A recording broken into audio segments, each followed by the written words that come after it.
Hello, hello. Happy hump day. Can you guys see me and hear me? I'm showing lagging on my end, but it always kind of starts that way. Let me know. Sorry I'm late. Oh boy. Let's see. What are we going to talk about today? Mackenzie stuff. Hello. Let me make sure everyone's here. Please do make sure you guys hit the like button. We're going to be finishing the investigative report in the Kenzie case. We're going to go over Rosie and Kenzie text messages. I wanted to play an audio interview. And I also, what else do we have to do? There's a few. Oh, and I want to review Plunder's new video.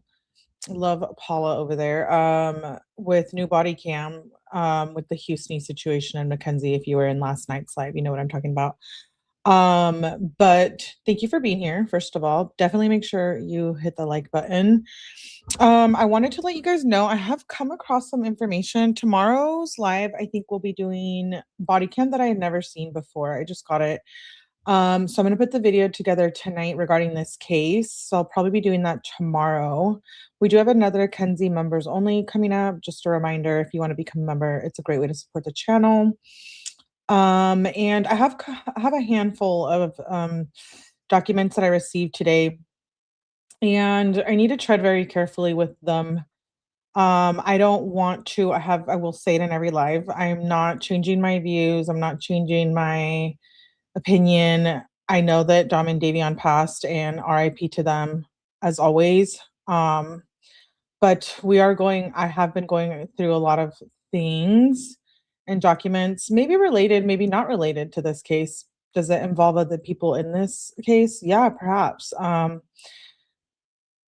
Many things can be true at once. And so I just want to be mindful of that. But I know people are getting upset.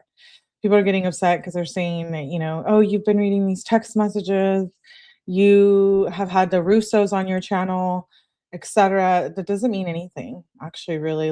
I'm just reviewing the investigative process here, and the stuff that we got from the FOIAs and the investigative reports, detective reports, all of that. If I happen to come across something else and I decide to share it, then you will know that it's absolutely public information, and public documents. If you look hard enough, you'll find. But with that being said, definitely tune in tomorrow. We're going to be watching a body cam. Probably some of you guys have seen it. I don't know about other channels having it, but I know I haven't seen it. So we'll do that tomorrow, but definitely don't get any feelings about it, please.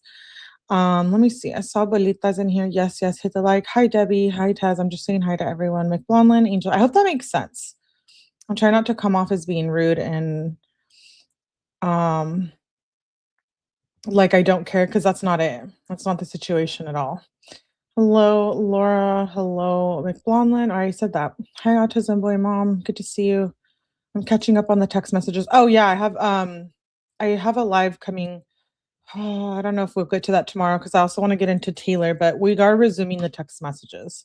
I am going to continue reading them. I think we left off on July of 2021.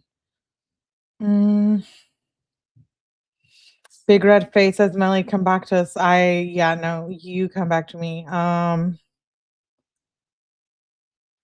Good to see Crease, Abuelita, Evie. Hi, Fancy Pants, creatively inspired. Denuzo, Jules, I hope you're able to rest. Okay, yeah, finally getting to catch the beginning of a live.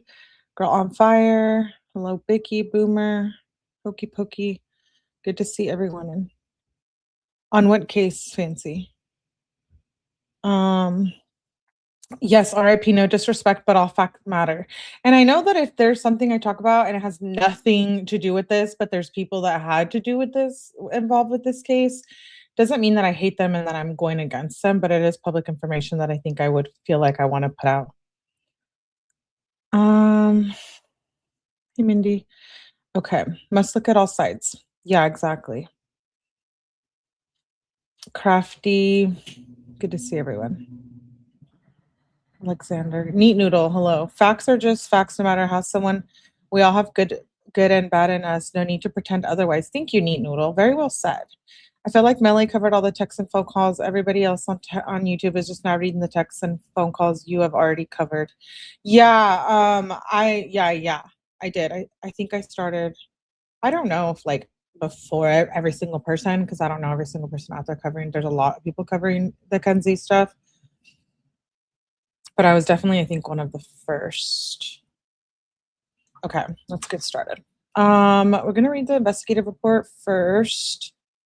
Finish it. We only have a couple more pages, so I want to make sure I finish it all the way through. Last I checked, which was this morning, Kenzie's appeal is still in process. It has not been accepted or denied. So I will be letting you guys know when we come to the lives, because I do keep my eye on it. Okay. Here we go. I can't wait to get back to the text messages too. So that'll probably be on Friday because I want to finish going through the Taylor Parker case. If you haven't seen the live I did on that, that's from the Netflix documentary, Maternal Instinct. So definitely tune in.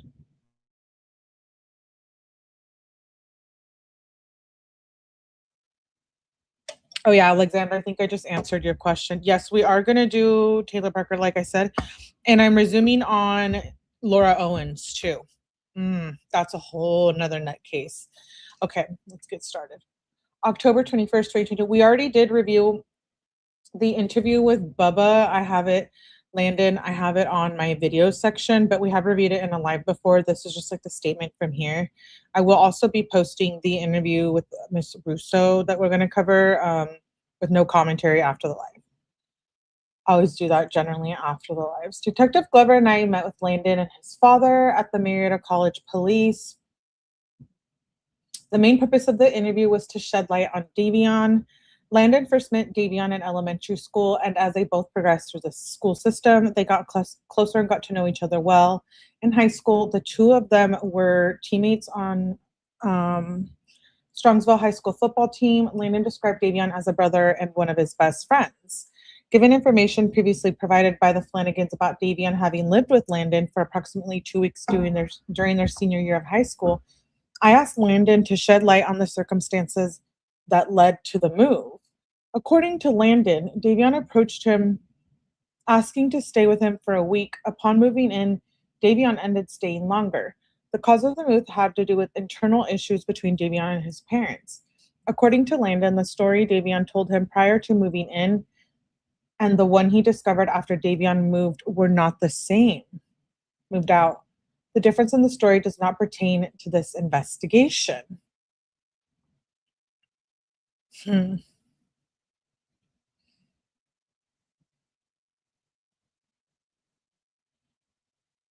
Should I go back and finish watching last night's before watching tonight? No, doesn't. You're fine.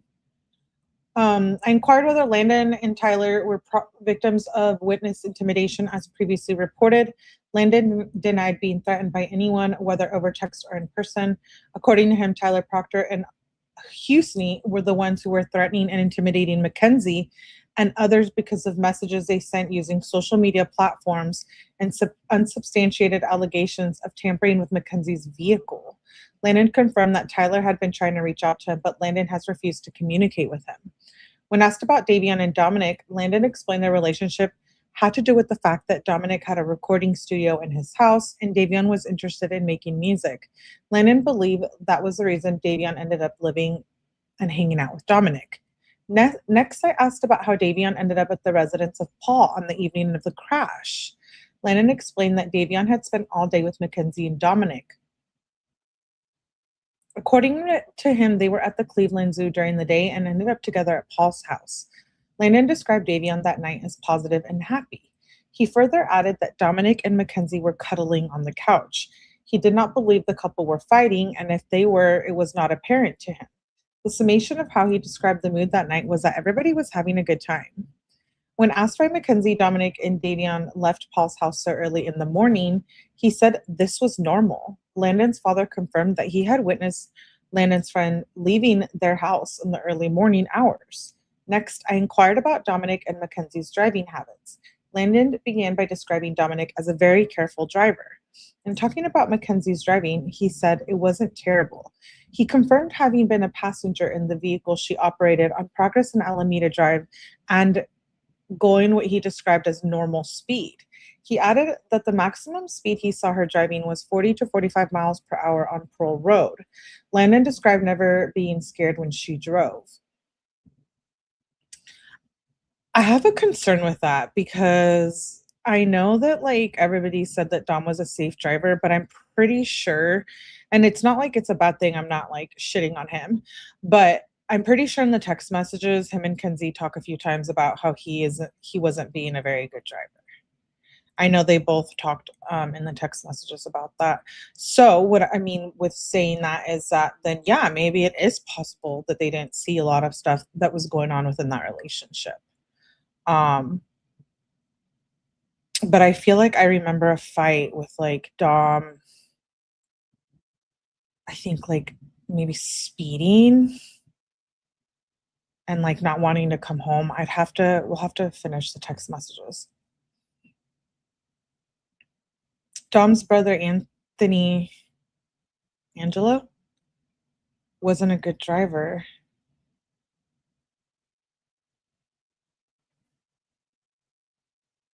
Hmm. Let's continue. Prior to ending the interview, I asked Landon if any of the rumors circulating seemed credible to him. He said his intuition was telling him that Mackenzie passed out before the crash. He elaborated by explaining that he used a pendulum and a crystal to communicate with Davion since death. Admitting that this method of communicating with the deceased person was unreliable, he said the answers he received for his questions led him to believe Mackenzie passed out. Landon did not believe Mackenzie or Davion fell asleep prior to the crash.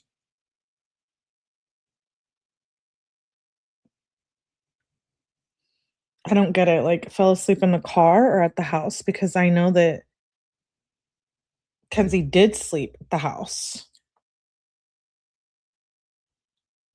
Landon also mentioned that he and his friends were called to Mackenzie's room while she was receiving treatment at Metro Health because she wanted to leave in order to attend Dominic's funeral. According to him, threats of suicide, the S word, were made by Mackenzie during her hospital stay. He was unaware of any S threats and made prior to the crash, especially on the part of Dominic. Someone was like, "Oh my God, since when are you not allowed to cuss?" And I'm like, you can, but sometimes YouTube does not like it. It's like whatever their mood is that day, we have to comply. Okay. So, um, and they don't like that S word sometimes.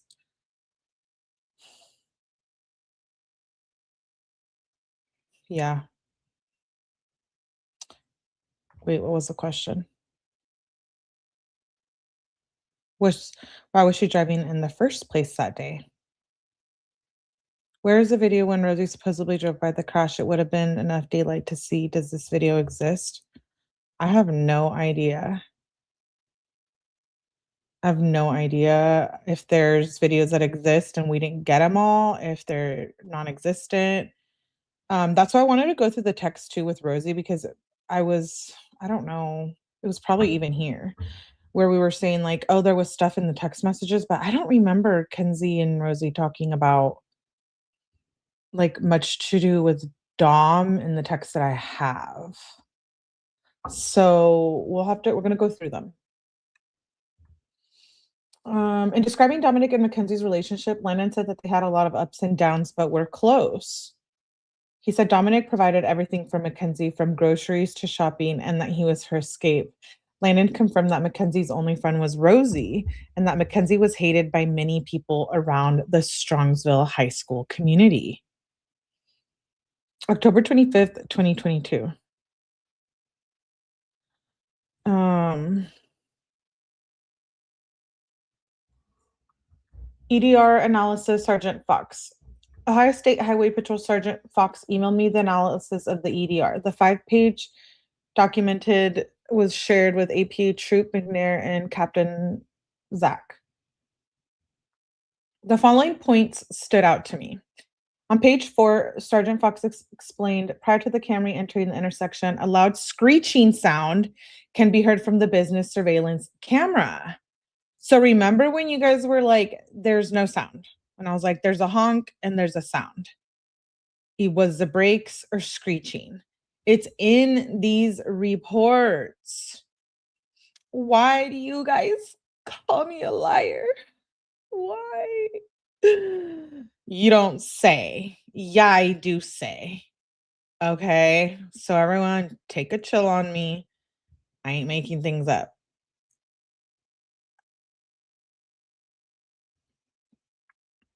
There was a screeching sound.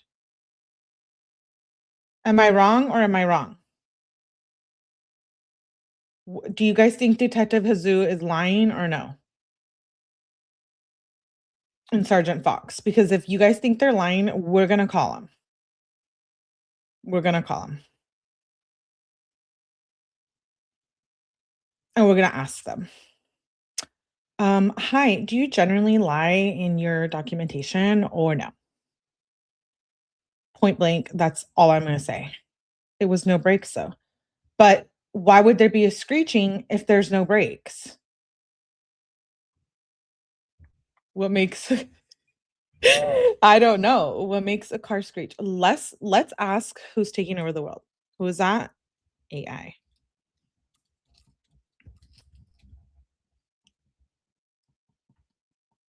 Okay, so um it's not pulling, it's like pulling up like parts. Well, I googled it, didn't go to AI. I guess I could go to ChatGPT. Brake pads,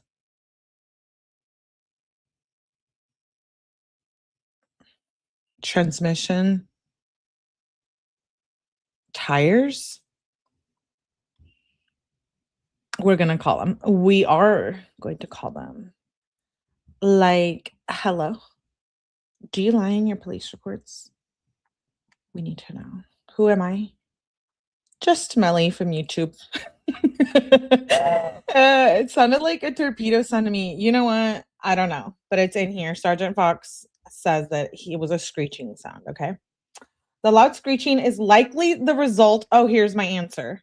Likely the result of the steering input of the driver and the inability of the tires and friction of the roadway to overcome the forward momentum of the vehicle.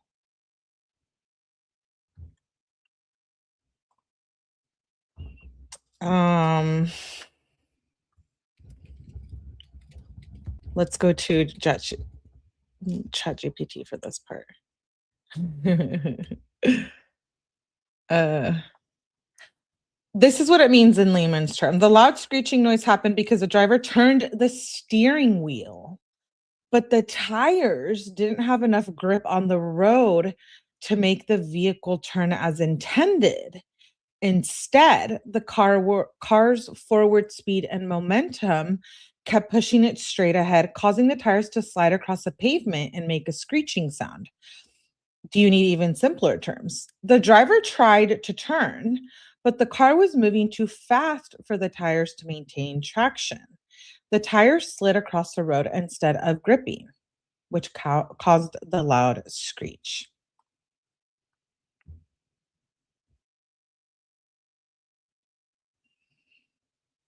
Yeah. Thank you, Selena, for becoming a new member. Appreciate you. Can't wait for the members only. Yeah, if I share anything, yeah. This actually does make sense to me because one of the boys tried to grab the wheel. I feel like there was fighting going on in the car. The vehicle's tires are, that's just my opinion. The vehicle's tires are likely turned as requested by the steering input reported, but the vehicle is continuing more in its original forward trajectory. This likely indicates manipulation of the steering wheel immediately prior to entering the intersection.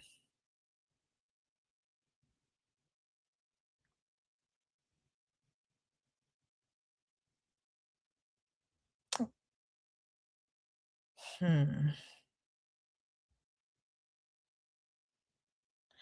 I wonder if there was, like, fighting and I think fighting too, struggling for control too.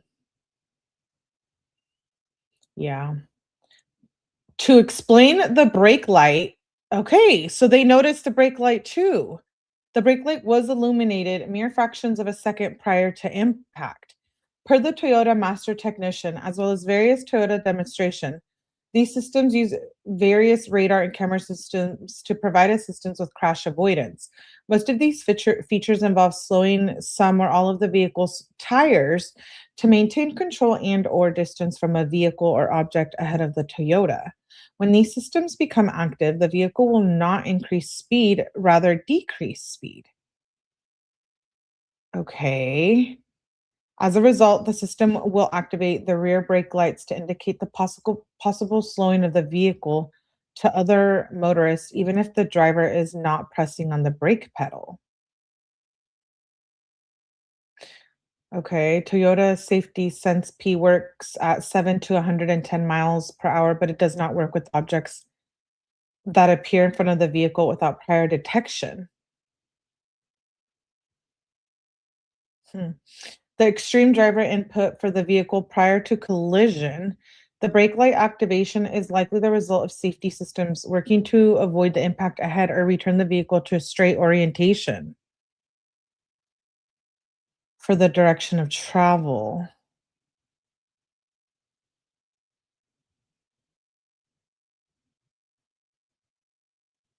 Hmm.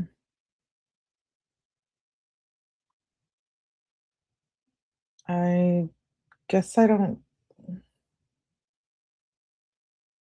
get it. This likely indicates that although the steering wheel was manipulated left and right, no braking was applied by the operator. But it does not work with objects that appear in front of the vehicle without prior detection. Um, is it possible it didn't detect anything because it was going so fast? Hmm.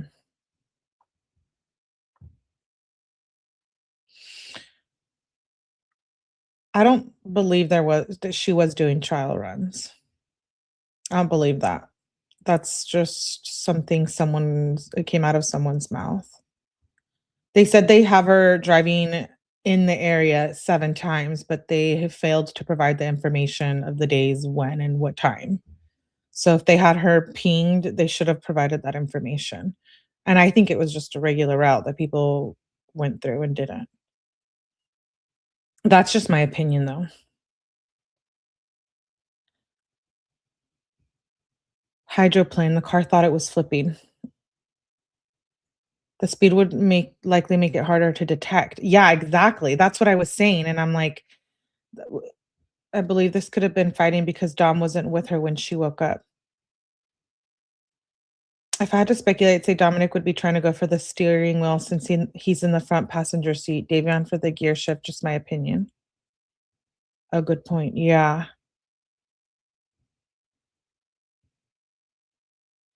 I think they started fighting when she had stopped at the stop sign. I think so too.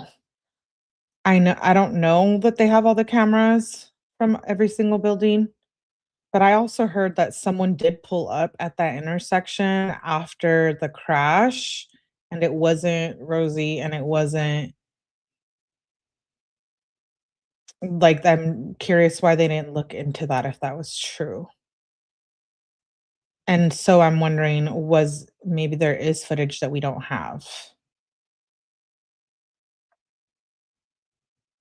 Why did nobody pull the emergency brake? I don't know. Again, I think it was just too fast. Yeah, and they started fighting, so Davion wanted to go. Manipulation of the prosecutor without context being on the cut through street means nothing. I think since it was known to cut through, it would make sense as she drove there. Yeah, I don't that's ridiculous. Like, um, Like, I drive the same routes in my hometown that I grew up in, and I do know the routes to drive, like, when there's police and stuff. Would pulling the emergency brake eject them from the car? Christine Russo said it was a route everyone takes as a cut through. I don't know about the car, but emergency brake is at my feet, not where others could reach it. About her car. I don't know about that. I have a feeling that Davion reaching for gear shift as well, especially since he ended up in front of Dom.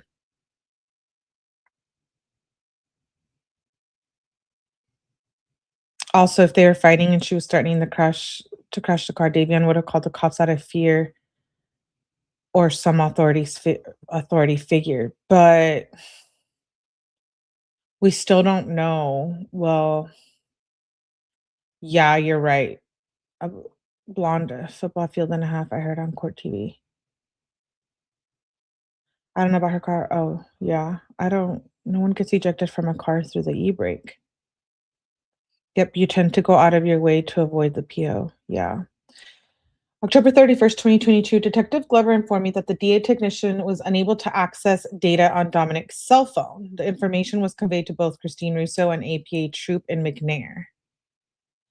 Okay, so there was data they were not able to recover.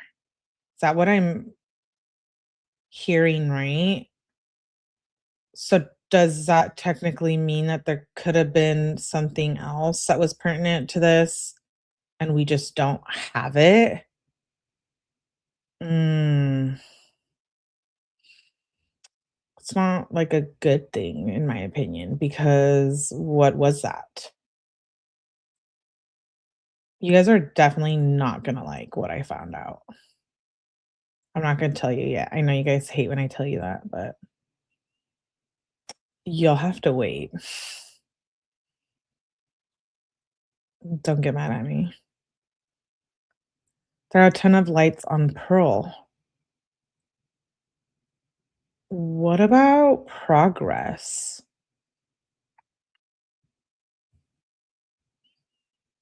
'Cause how is Davion just snapping someone like nothing moments before the crash? That is what's, like, very odd to me. I'm like, if there was panic, tell us. You say that, but then you guys are gonna unsubscribe because 'cause you're gonna think I'm evil, but I'm not. It's just public information, babies. Um, could it be possible that, like oh, I was saying, how is he, like, saying, "Oh, yeah, I have the text, actually, we should go over that." He's, like, talking about, I think, the mountains and stuff. I'm like, that doesn't seem like he's very worried.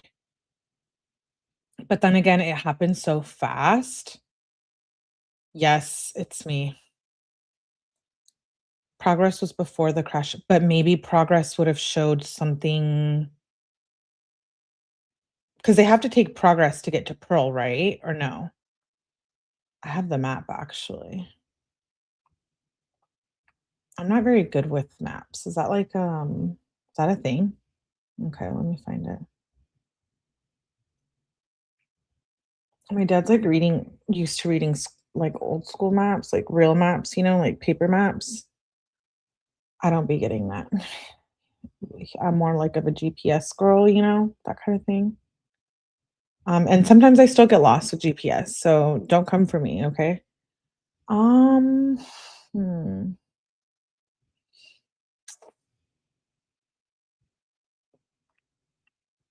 I thought it was his friend posted on social about the mountains. Yeah.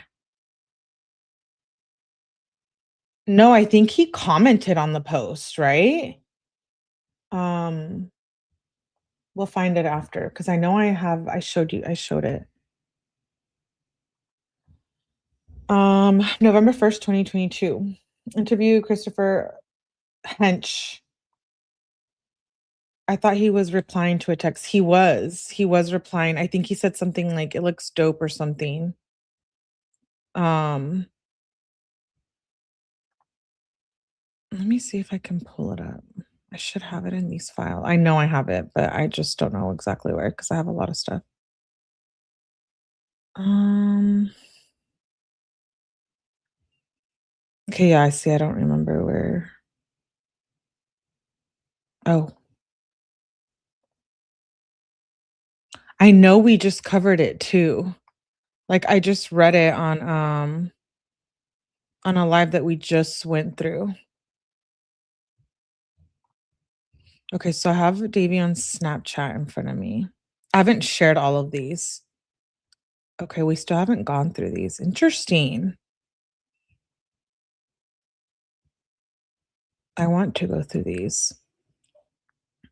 I can't right now because I don't know if I need to redact anything or sometimes blur things out because of YouTube. Okay, so I have the text, but I'm curious again to see what it said. Christopher, who goes by Hench, came to the police station accompanied by Christine Russo. This part I wanted to read again. I interviewed Christopher in a private room while Christine waited in the lobby.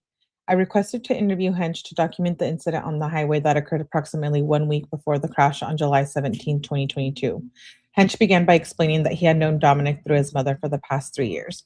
This incident, I also have a problem with as of recently. I really do. Um, why? You might not understand yet because there's some information that I don't think is out yet, or maybe it is, I don't know. But I know I haven't mentioned it on my channel. And so I have concerns about this whole incident. Yes, it is McBlonlin. Last live Millie said yeah, I don't know if I'm gonna share it, Janie Jack. I call the GPS. Hi Barbie. Hmm. On the day of the incident, Hench was at Christine Russo's house when Dominic called her wanting to be picked up from Mackenzie's vehicle. According to Hench, Dominic was upset with Mackenzie. The exact reason is unknown, although Hench speculated it might have had something to do with Mackenzie wanting to visit a friend of hers.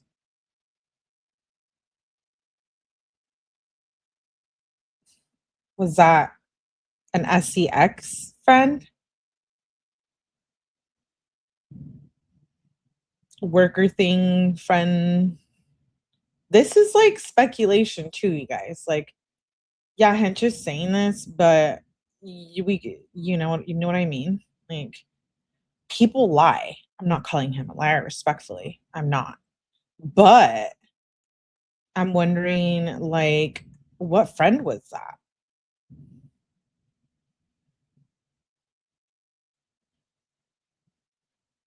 Hmm. Christine asked Hench if and Hench is the one that Steve Shirilla said in that interview that talked about him. That's the guy.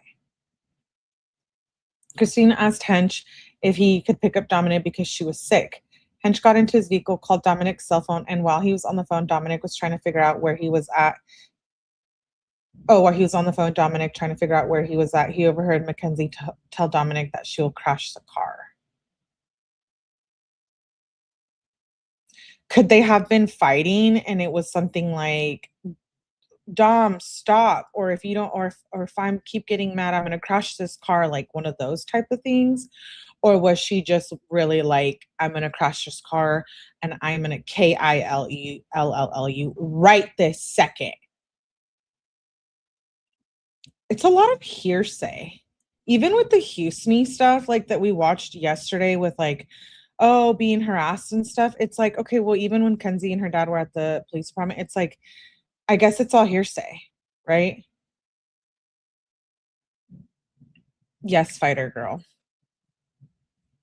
So many friends we need to hear from. They need to speak out, in my opinion, says Alexa. But Miss Russo said she was on the phone with Dom. Exactly. So how was she on the phone with Dom if Hench was on the phone with Dom?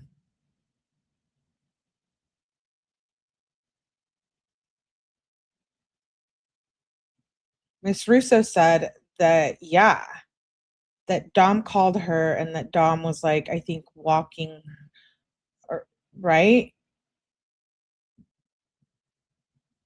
We're gonna review the interview. Have it up because that was included on the live today, right? Lots of context missing. Context missing.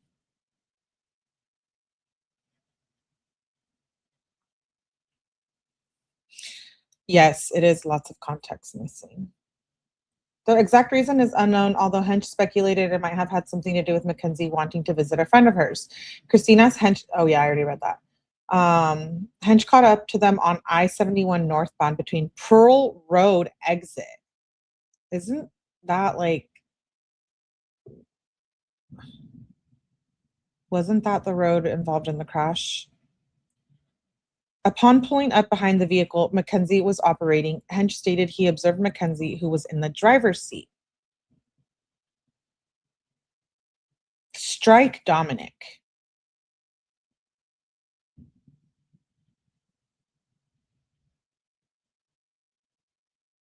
Pearl and Progressive was the crash. So this was, yeah. Hmm. On the ride back from the interstate of the Russo residence, Dominic complained to Hench about Mackenzie. Dominic reportedly said Mackenzie drives like a maniac. Hench further explained that approximately 20 minutes after arriving at the Russo residence, Mackenzie's father showed up wanting to collect Mackenzie's belongings from Dominic's house.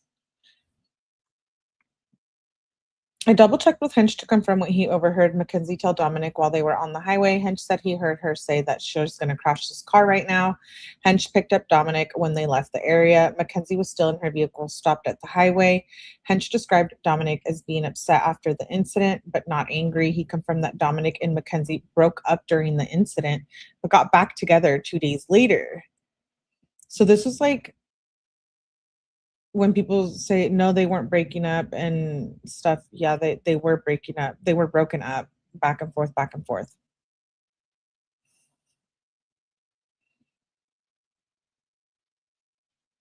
I think this is when Kenzie texted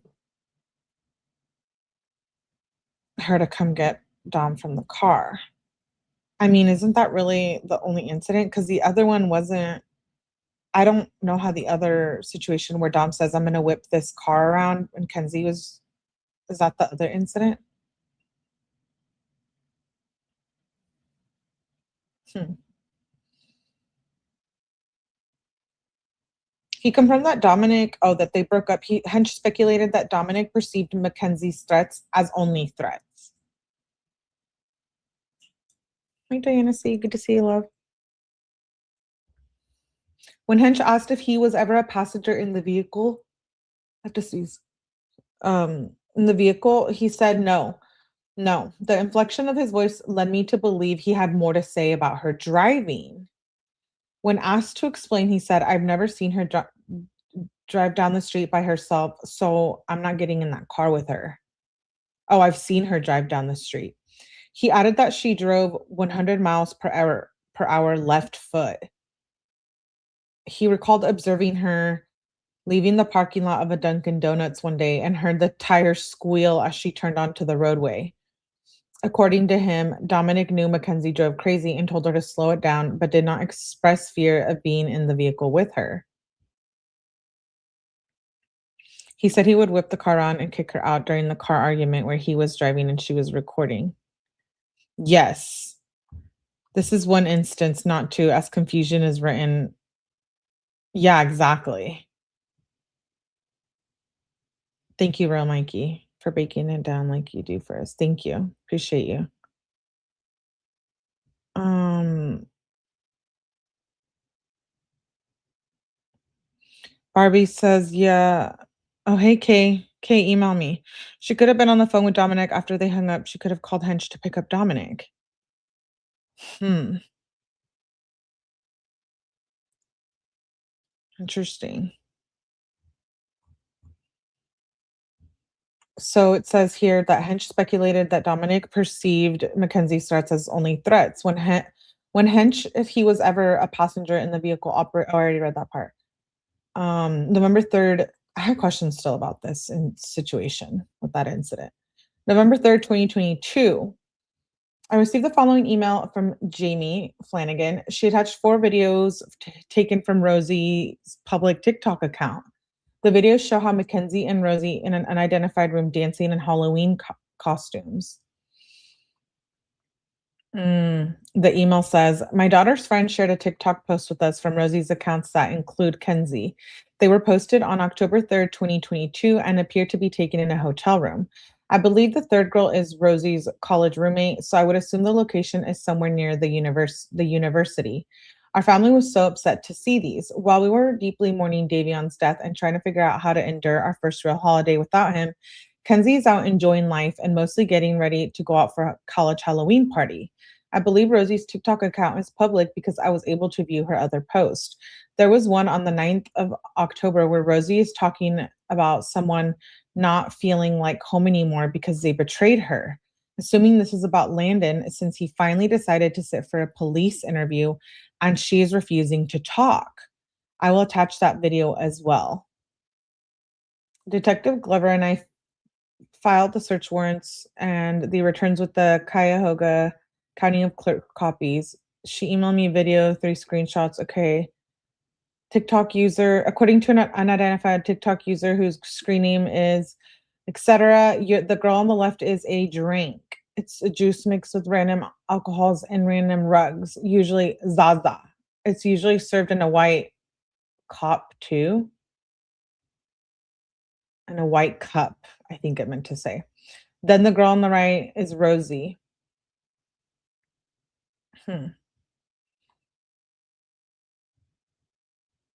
Arrest warrant issued. Okay.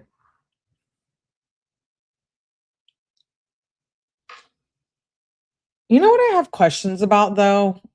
I have questions about the body cam too, because that orange backpack, that was not Kenzie's backpack. That was Dom's backpack. And we know, you guys, like, let's not play games. Keep it for real. We know Kenzie was not handling those rugs. She was helping him. I don't know if Kenzie had it in her to do it by herself without Dom. Do you see what I'm saying? Maybe. Maybe because she was doing feet sex. I don't know. Like, or something like that, you know? Do you see what I'm saying? Like, I feel like she would have to like have connects too and like be like all involved in it. Do you see what I'm saying? And I just don't know. Like, could Kenzie even handle that? And that backpack wasn't hers. Why are they saying it was? She worked for Dom selling. I don't know. She skimmed off the top and he didn't know. Yeah, but if she was like selling hardcore, like he would know. You know what I mean?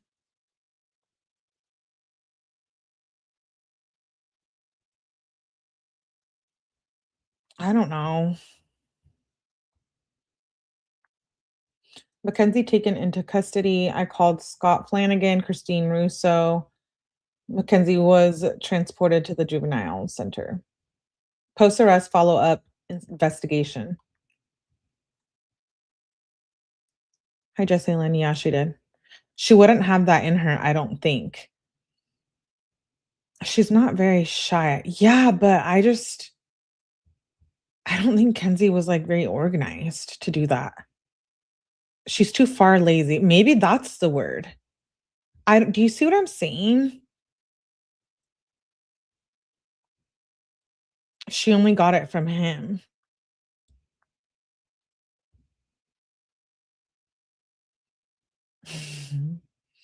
Now where is it? What did I miss? Gang theory. If you're in a car, you are just as guilty. Okay. Okay. Fair.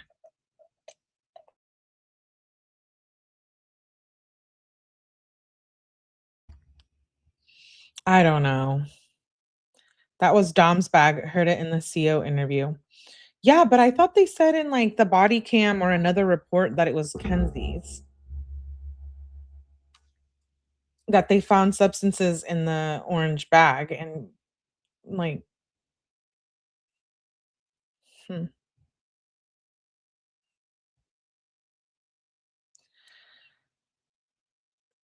Hmm. I she's doing the same, but we didn't see that in the reports, in the behavior reports. And those behavior reports where she showed her boob or whatever, they didn't have selling rugs.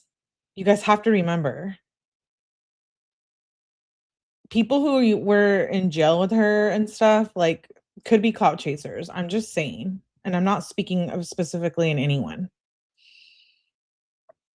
If Kenzie was selling pills, maybe she's doing the rugs. Who knows? But I mean, she's not being caught for it.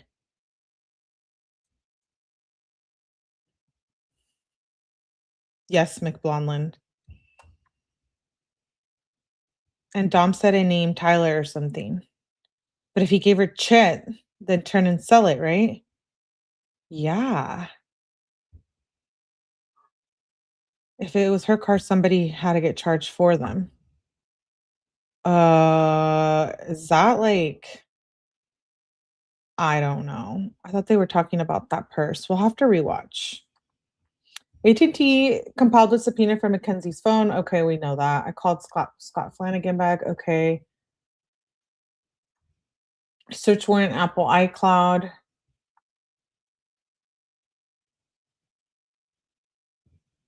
Oh, so it was Logan and Nina who were at that house that night. I'm assuming that's her boyfriend. Where's Logan and Nina's statement? Even if they're minors, but there's like a crime committed, wouldn't they still need to give a statement with adults or a lawyer present?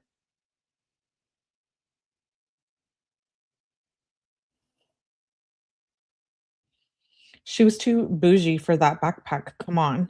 Yeah, she had her vintage Coach purse. Remember? That purse was the one that was in the car. Hmm. Didn't they drop some charges? They did.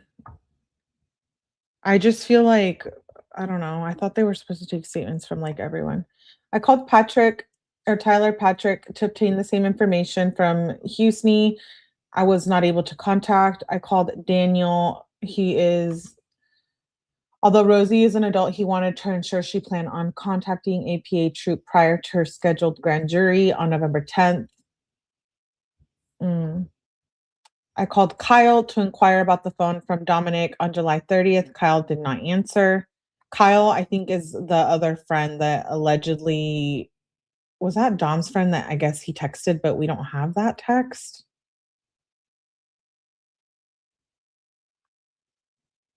Detective Glover informed me he found messages on Mackenzie's Snapchat account pointing to suspected SEX related offenses.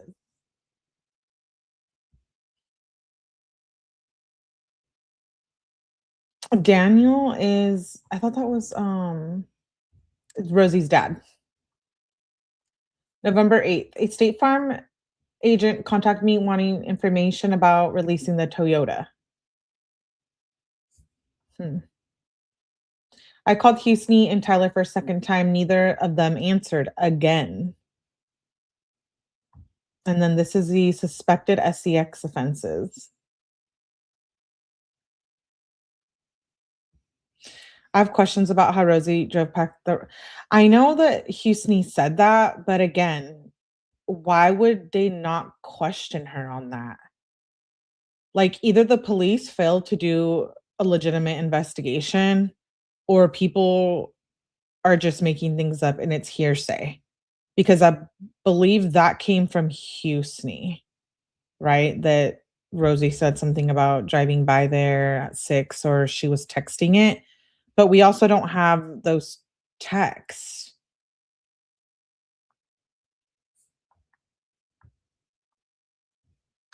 Detective Glover shared a string with me of Snapchat messages, okay, about SCX crimes. He wanted to investigate to make sure that Kenzie was not being victimized.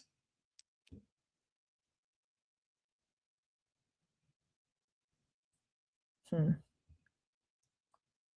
I'm not even gonna say a lot of this because it's inappropriate, but 1K pics, 2K link, 2 bands for link, 1K for pics, 1K pics, 2K links, 4 or someone says, "You for real doing meets?" And then something is redacted. "You can have 4 straps of ones, LOL." Somebody responds, "Send me a band and we can link up, LOL." Cash App, 1,000. Send me 1,000, we can link. Then there's an appropriate you guys can read it for yourself right here. It's inappropriate for YouTube. Send 1,000, we can link anything you want for 2,500. You get cash money in person, no effing way. I send you anything upfront, especially 1K. So let me know when and where do you wanna do it? Mm, you guys, listen. This was on Friday, July 22nd, okay? These snaps that they found. Okay, now let's go back.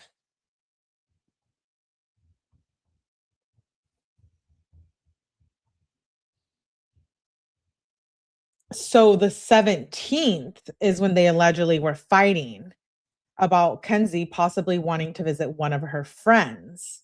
So they were fighting about it allegedly on the 17th.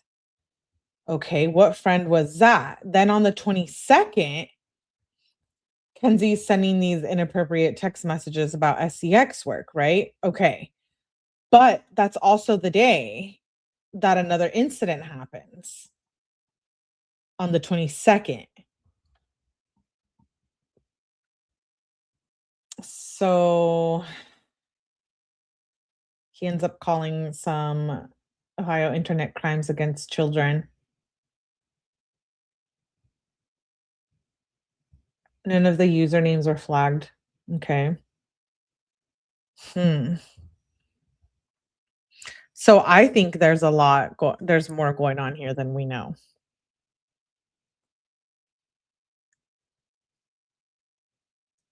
Probably more her speed than running a rug ring. Doesn't matter if she was initiating his interactions, she was a minor and those guys should have been found. I agree, Jessie Lynn. I agree. Yeah, we're gonna review it. Were any of those punks subpoenaed for grand jury? That's what I'm saying. I guess because she's a minor. Dude, could it been possible that, like, Dom was selling rugs and Kenzie was doing this and, like, it was, like, a business thing that they had going on?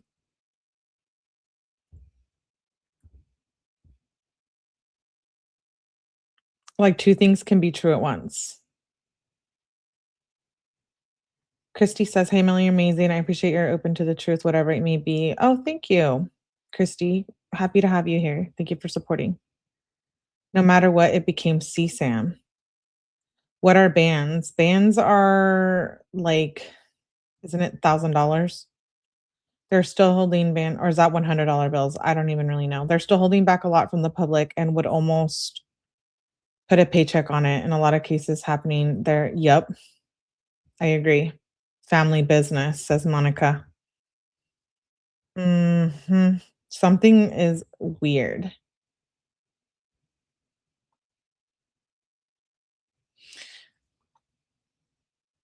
I think Dom knew. You wanna know why?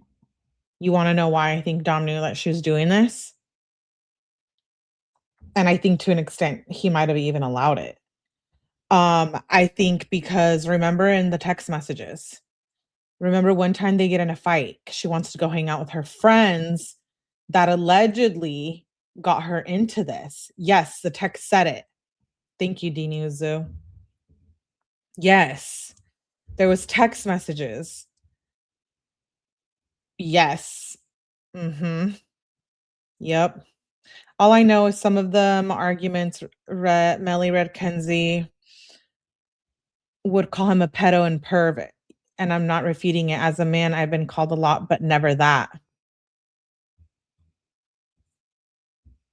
Yeah, we always did think that was, like, so harsh. Why was she calling her boyfriend a pedo and a perv? But she also had a mouth on her, so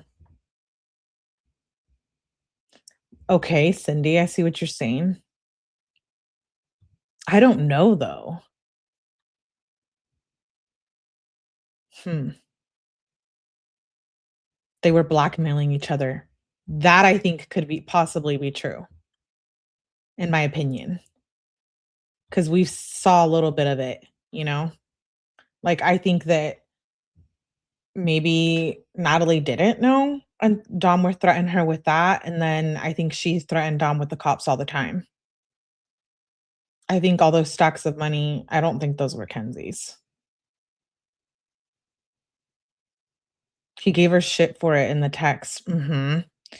Yes, he tried breaking up with her for it. Yeah, remember? There was, like, those girls. They were, like, pretty too, and they had, like, the blonde hair. We even saw them in the Snapchat files.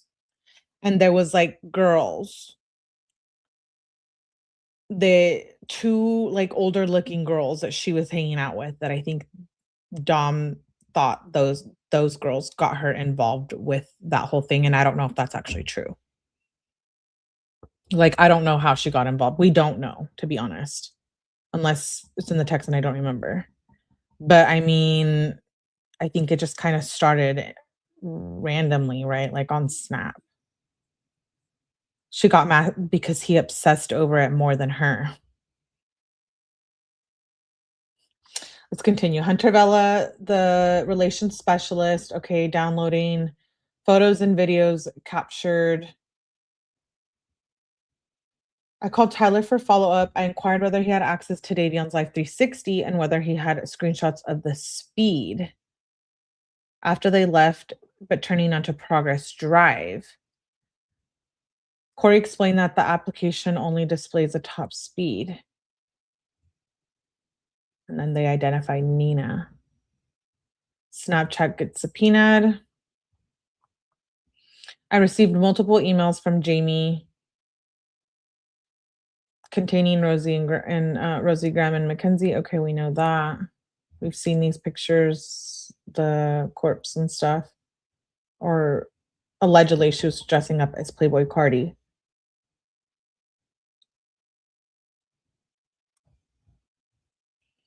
Jamie identified email. Okay, phone interview. So here's the phone interview with Kyle. After obtaining his number from Christine Russo. Oh, so this is a friend that Dom did text, love you, Kyle. Did we hear about this Kyle very much in the text messages with Kenzie? Upon further questioning, Kyle explained that he befriended Dominic in 2018 and the two of them became close friends. Kyle confirmed having not seen Dominic within the month leading up to his death. According to him, Dominic and Mackenzie's relationship was rocky. It would matter. The whole SEX thing, rug trafficking, SEX trafficking matters if I don't even know how to say it. I looked up Playboy Cardi and you spell it, and her makeup was done identical, just saying to his. Yeah, I listen to Playboy Cardi sometimes. It's not Playboy Cuddy. I That's so funny, Jessie Lynn. No, Kid Cudi is one person, and then Playboy Cardi is another. I don't remember hearing a Kyle. I know. Isn't that odd? There's a friend that we like didn't even know existed, but they fought about everything in the text messages. That's so funny, Jessie Lynn. You're a hoot. Me either.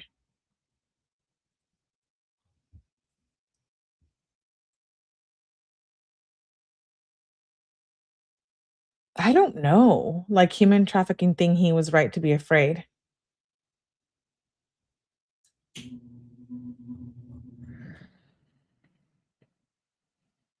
A couple of times? Why don't I remember?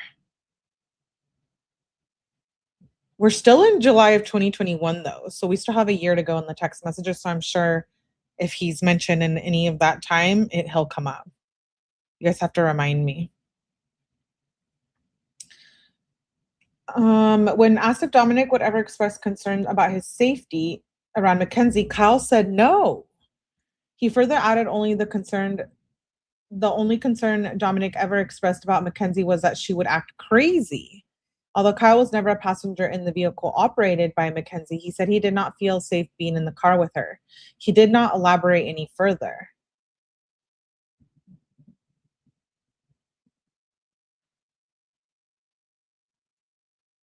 This is one of the bullying emails. This girl told me to K myself and throw up over the toilet in high school. If you knew Kenzie, you wouldn't feel sorry for her. They'll never be able to have kids. Well,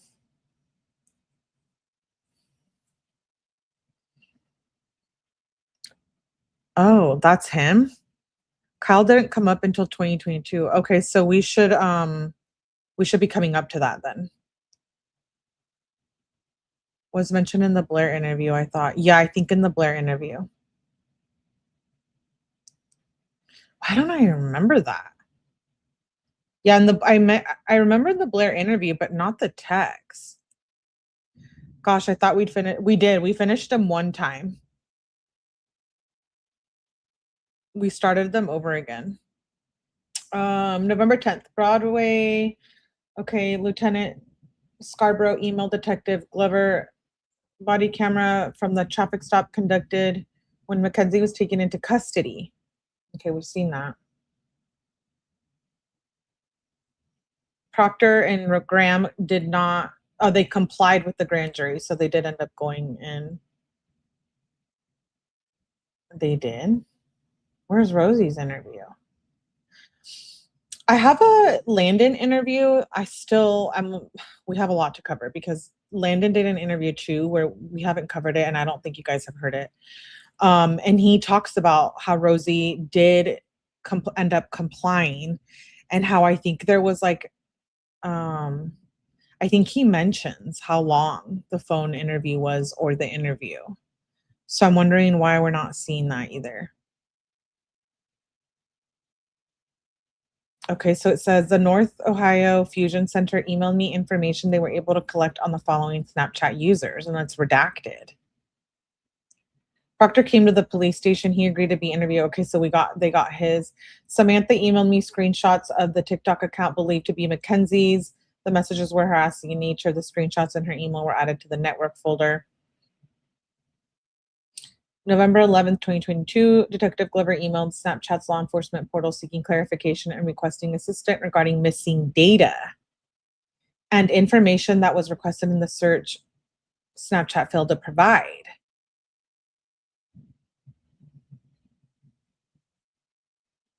Wait, what? So I didn't get everything? Portal seeking clarification. Okay. Of particular importance are the following photos and messages that may shed light on suspected SEX offense. So it shows here it's all redacted. Why is it redacted? If it was Kenzie, we would have seen it. We saw it earlier too, and it wasn't redacted. July 1st, July 7th, July 15th. So it seems, wait, what? Portal seeking clarification, requesting assistance regarding missing data and the information that was requested. Because these dates on the side go all the way through,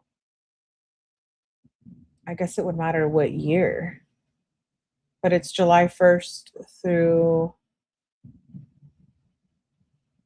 the whole month and then one on March 19th.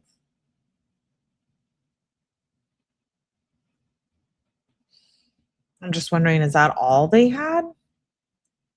I feel like there would be more if it was a business thing. Like some are assuming. And Kenzie team is waiting for subpoena record of Dom's full phone. Wait and see. Oh, so in this new appeal you're saying?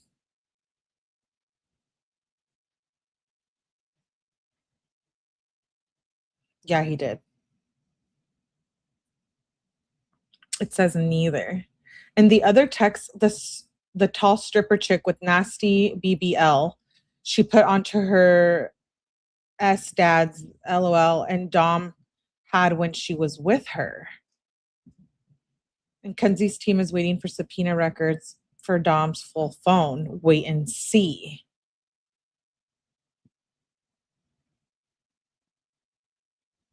Okay, if that's true, I'm gonna have to verify that. But if they are still waiting to subpoena another phone, oh boy. I hope that but I want to make sure that I verify that. I haven't seen that though. But we are going to be reading some court documents in the next few days too. Two phones were I searched a search return laptop and they couldn't get into it because it was smashed. So there was a two phones and a laptop. Oh boy. Mm. And baby, the T I'm holding on to. Oof. Respectfully, for those of you that say that I'm evil now, all of a sudden.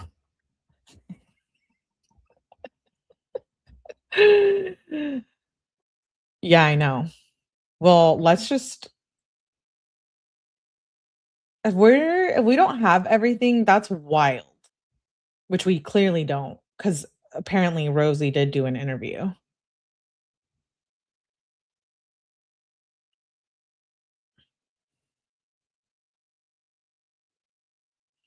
Let's move on. Proctor's interview.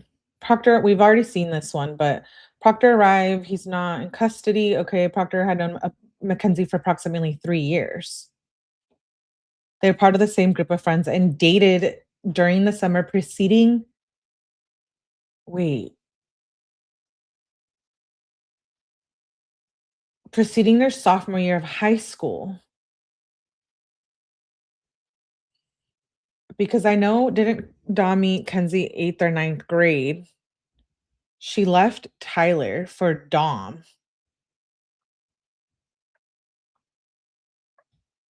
Proctor was also friends with Dom, even though after they both found out that Mackenzie was dating both of them. Proctor and Mackenzie talked on and off after their relationship had ended. On and off.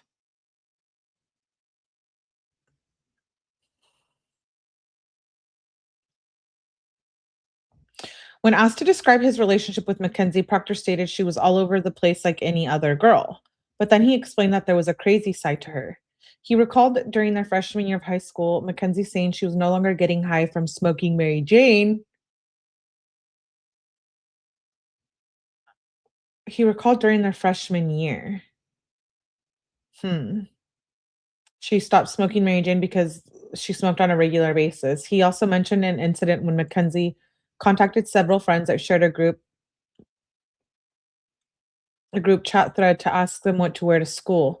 When I asked him if he thought she was mentally stable, he said he did not think she was and added that he believed the crash was the result of her trying to unalive herself after getting into an argument with Dominic.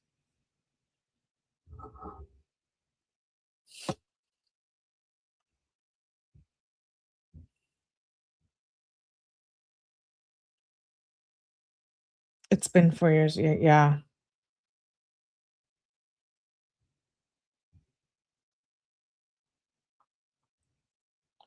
I asked Proctor if Mackenzie ever threatened him. I explained to him that his own mother was the one who conveyed this information to me. Proctor denied being threatened by Mackenzie, but confirmed that Dom had been. When I inquired whether the threats towards Dominic involved physical harm or just breakup, Proctor said Mackenzie only threatened to hurt herself.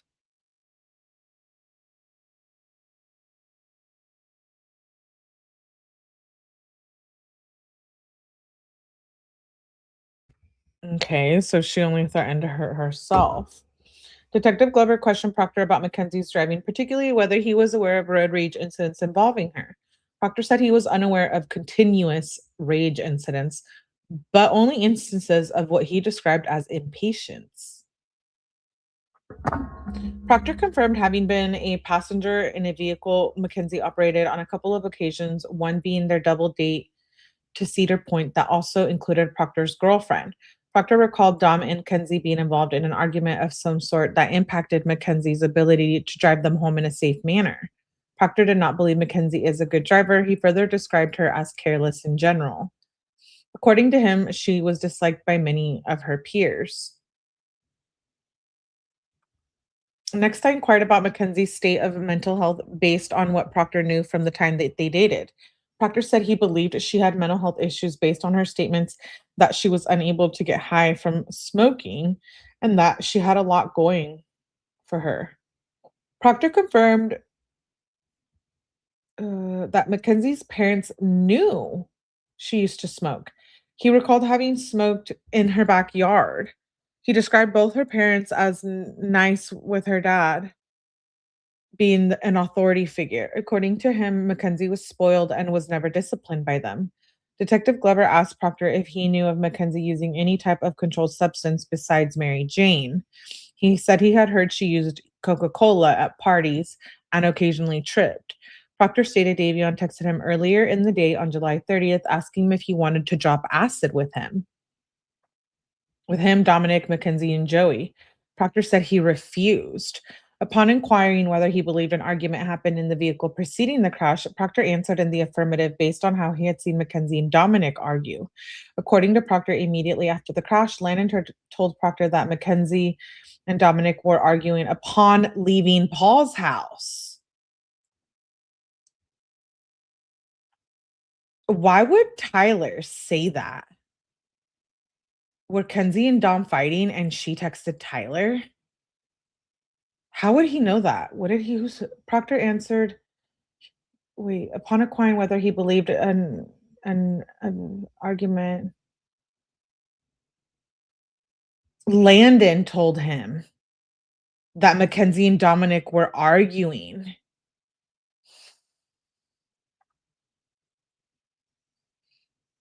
Who's not telling the truth here? Who asked Proctor if they wanted this is Davion, yeah.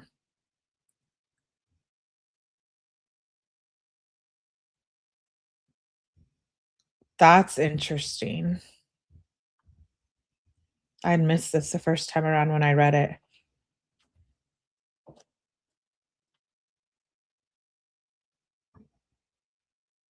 Hmm. Interesting. Proctor added that the day after the crash, Landon changed his story. He stated that Landon had mentioned the story about the argument to other individuals who were present at the memorial.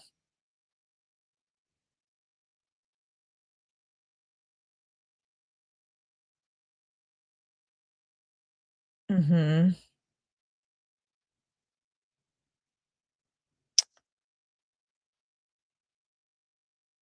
Hmm. Proctor denied being threatened by anyone not talking to the police about not talking to police and rejected the idea that Davion, Dom, and Mackenzie had a suicide pact. He believes Mackenzie drove the vehicle in the wall to end her own life.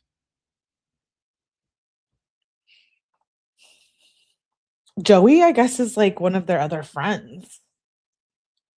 I know.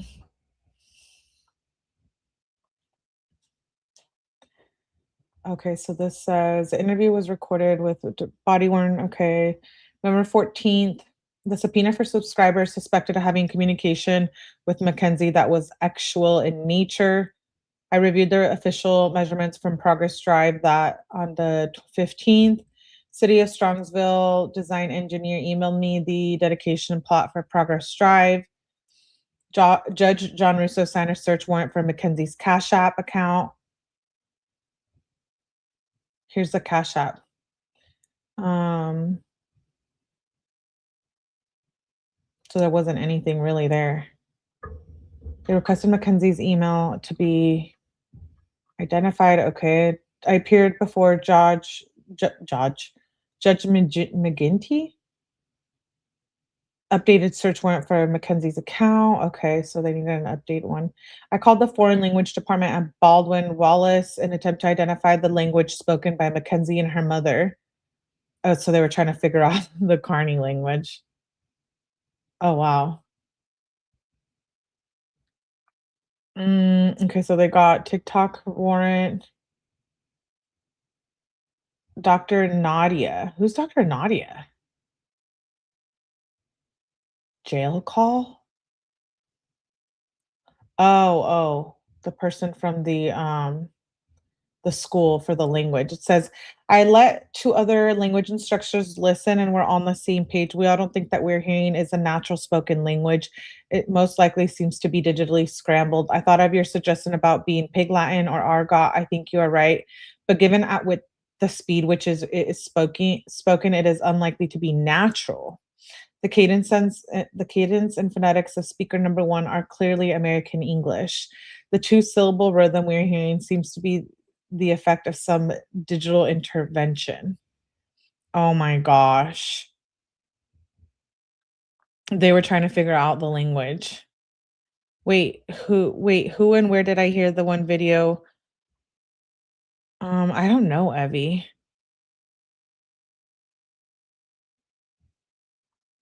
Hmm.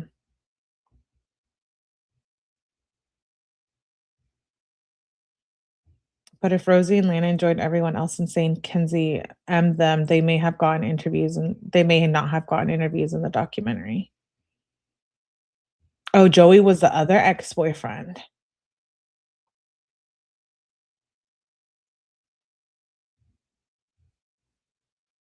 I know you guys feel some type of way about Landon, and I'm not siding with him because this does seem suspicious, but, like, I guess I would wanna hear what he has to say about that.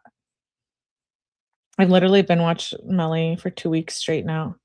From the moment I wake up till I fall asleep. Gamer girl. Gamer girl, that's hilarious. I appreciate you. You're not sick of me yet? I've seen videos of people who speak Carney and they have said she never had a seizure. Hmm. Let's continue. She spoke with resident Kim Smith, damages to the building. Okay. Mark. I also emailed Sergeant Fox requesting assistance for the reconstructing the crash. December 12th, Christina Russo contacted wanting her son's cell phone. So this is after Kenzie was arrested. She suggested bringing a new phone to the police station and transferring data pertaining to his online investments using Wi-Fi.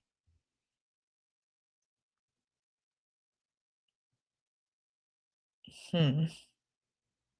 I have a lot to say about this.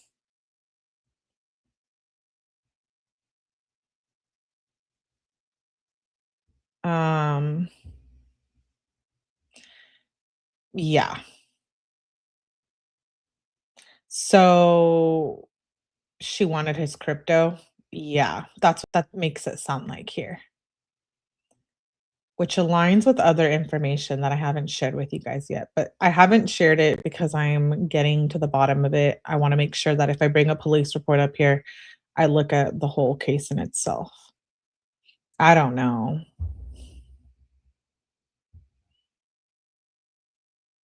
Yeah, I don't know. I don't know about that. The language spoken by Mackenzie was identified as Carney talk. I received an email from Block informing me that there was 0 accounts associated with Mackenzie, only 1. APA troop informed me that Mackenzie was denied bail. She will remain in jail. I emailed East Cleveland investigator on January 9th, 2023, audio clips in which Mackenzie and her mother talked Carney talk. January 10th, East Cleveland police investigator Harrington emailed me the following. After listening to this, I let a good friend who I trust listen to it. We can come up with the same thing. I attached a picture of what he heard. The hospital one is talking about her purse, which is plain English. Hopefully this helps some way. Can you tell the doctor to write a note that I need to go home? Seizures. I don't think I can do this. I'm scared, mom. I don't think so because I'm in so much pain. So this is from like a previous phone call, right?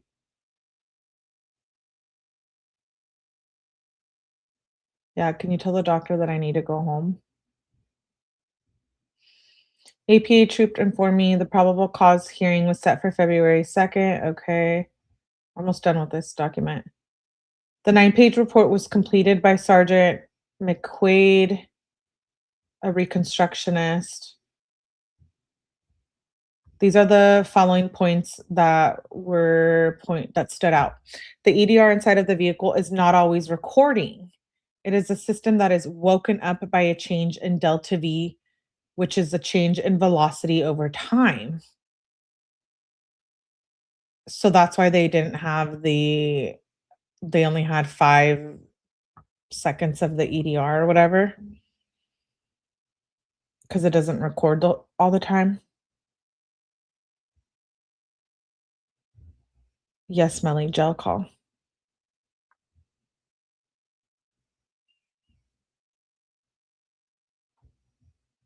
Hmm.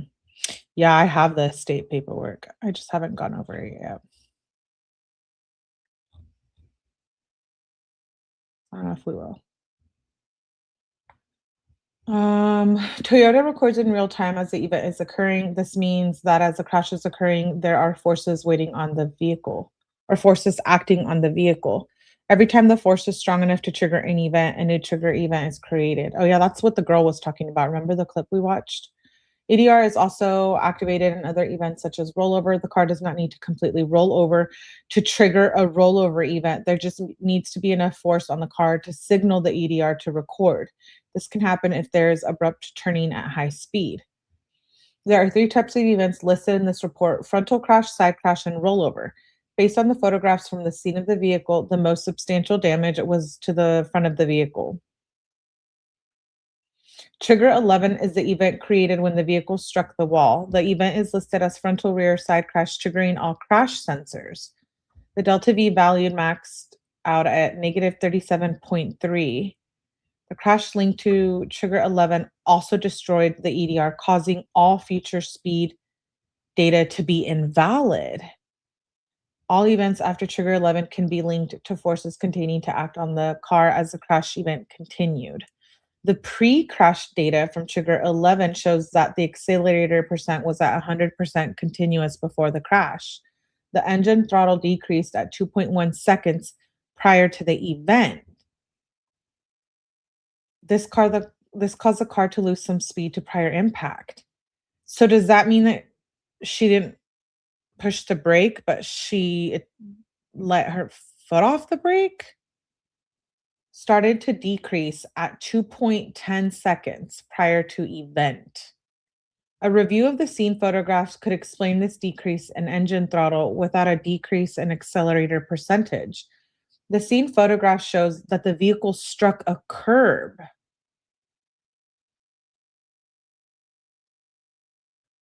prior to striking the wall. This could have caused the drive wheels to leave the road surface, which would cause a decrease in engine throttle. Okay, so she did hit the curb. I'm wondering if the curb and the sudden sharp right turn, and the airbags maybe do come into play here. This curb could also explain trigger 9. Trigger 9 could have been triggered when the wheels contacted the ground after striking the curb. This would explain why it is registered as a frontal impact. So if the most and first damage was to the front of the car, that means she didn't put the passenger side into the building dom side. No, I don't think so. But it looks like she did hit a curb. Can you reread it? Yeah, it says the engine throttle started decreasing at 2.1 seconds prior to event. This caused the car to lose some speed prior to impact. A review of the scene photographs could explain the decrease in engine throttle without a decrease in accelerator percentage. The scene photographs show that the vehicle struck a curb prior to striking the wall. This could have caused the drive wheels to leave the road surface, which could cause a decrease in engine throttle.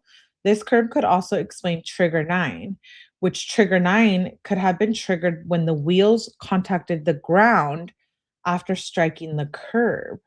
This would explain why it registered as frontal impact with only a small delta V. It went airborne after the curb. Okay, so I'm just playing devil's advocate. I'm not saying she's innocent, blah, blah, blah. I'm just saying, could she have went airborne and maybe she was speeding and they were fighting and maybe she didn't mean to hit the wall, but maybe was speeding or something was going on, and then it was just too late to do anything at all? I don't see why when she hit the curb and the sign, it wouldn't have knocked her foot off the accelerator.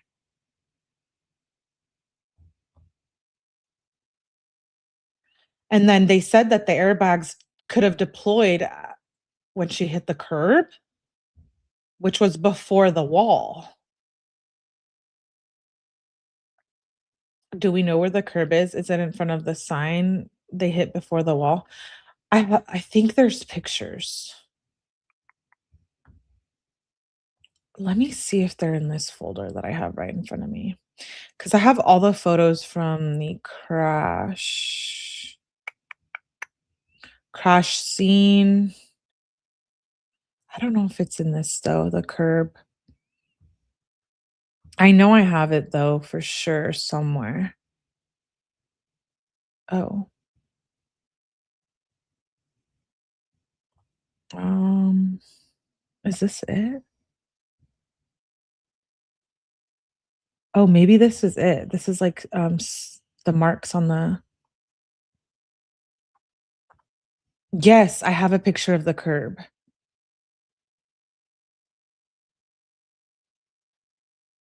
Oh, wow, okay, I think this is or maybe not. Yeah, because you could see tire marks. Okay, let me show you guys. Um, let's finish this, and then we'll go back to the curb. I'm wondering, was she trying to scare them and Dom yanked the wheel, and that's when the chaotic events happened? Yeah, that's a theory, says Calissa. I don't think there's prior intent. I think it was a crime of passion because she doesn't know how to handle her emotions in a healthy way. I absolutely agree with that.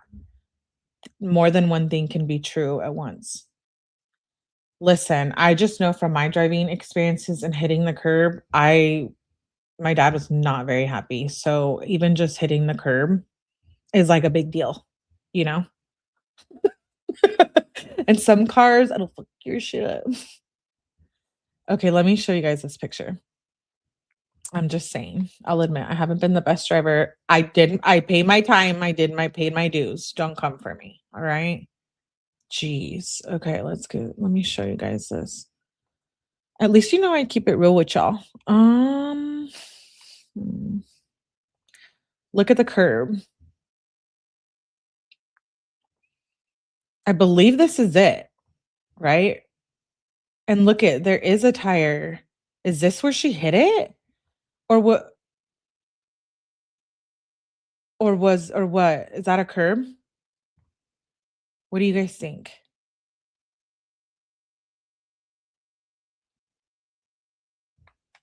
That's it, right?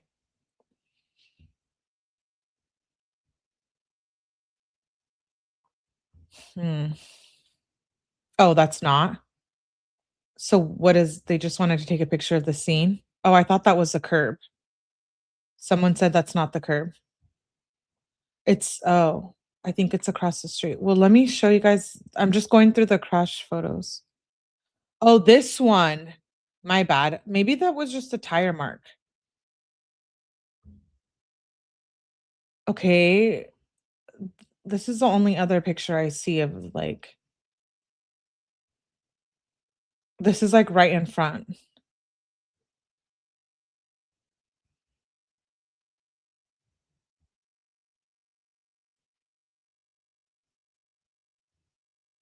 Well, wait, chill out.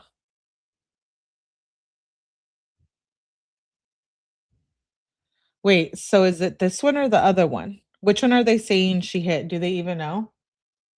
She hit the curb. She hit the curb prior to striking the wall. Okay, So maybe they were fighting and she was speeding and she wasn't trying to run into to crash into the building, but like literally, what are they gonna do? But then the curb,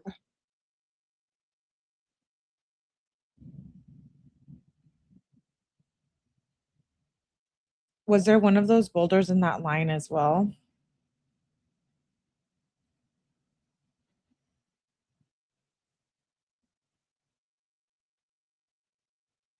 I don't know about the boulder. Curb, then sign, then wall. Look carefully. Those are rim marks. In this picture or the other picture? Yeah, I showed you guys the picture where it looks like the other picture I showed you, it looks like that she actually did try to go out of the way. This picture shows like this one to me looks more like maybe I'm not even seeing like I don't because you can see the tires right here, right? Is this from their tires or just everyone's tires? It's interesting how they didn't like go out there and like document.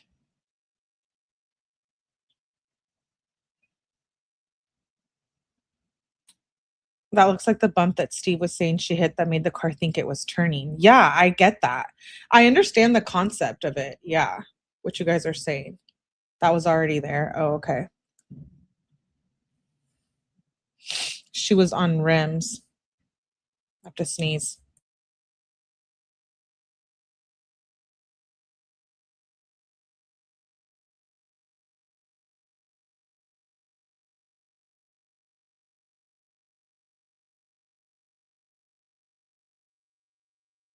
Dang, I sneezed like 4 times. Um, Steve is police said as much on the body cam. She veered off the road to avoid these trees and sign and just hit the wall. So then maybe she didn't really mean, maybe she was trying to crash into it just to the side, but she didn't know she was going too fast.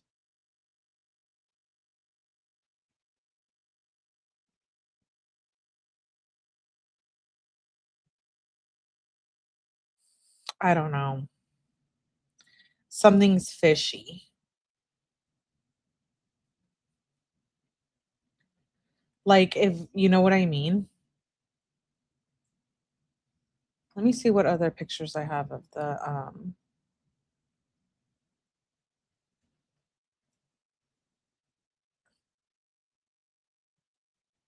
Okay, so they have this picture, which obviously is something because they have it in the file. But what are we looking at here? This?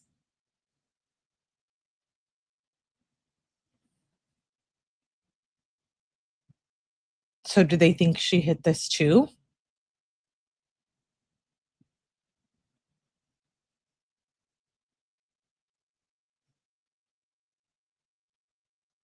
Like, what is this picture? All I could see is like some movement over here and maybe these tire mark, but I don't know. Are they like crashed to this curb sign wall should be in the video? This is where it shows there's no skid marks. Okay, let me look at the next one.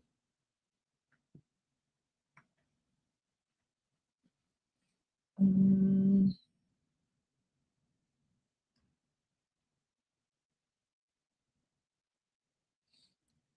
it's loading.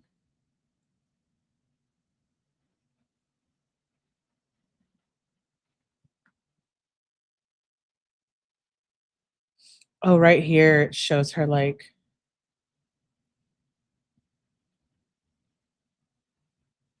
why would there be tire marks if she didn't try to stop?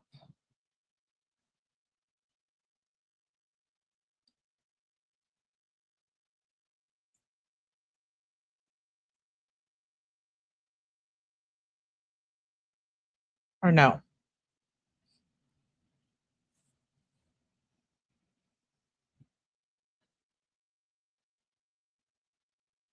Am I tripping? If it jumped the curb? Yeah, I thought it, like, airborne,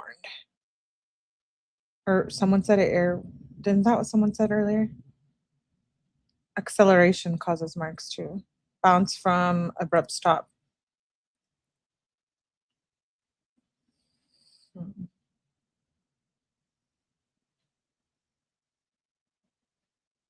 Here's this one, like, kinda in the grass.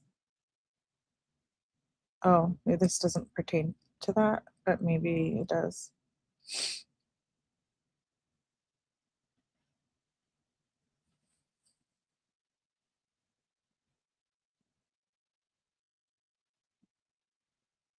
Hmm. Interesting things here that we are reviewing.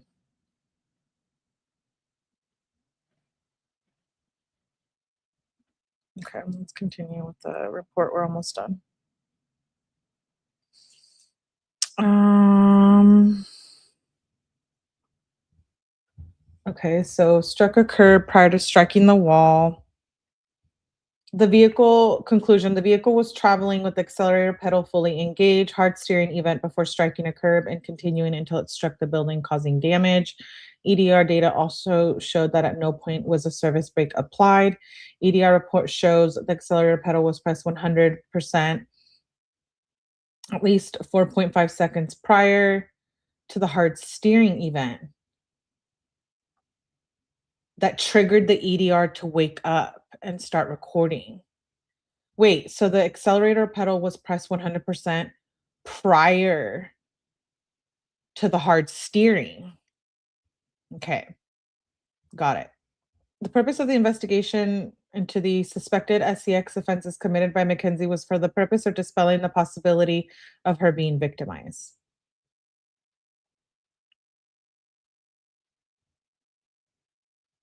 Oh, here's the messages that indicate the suspected SEX acts with Dom. So this is basically what we were saying earlier, that it proved that he knew.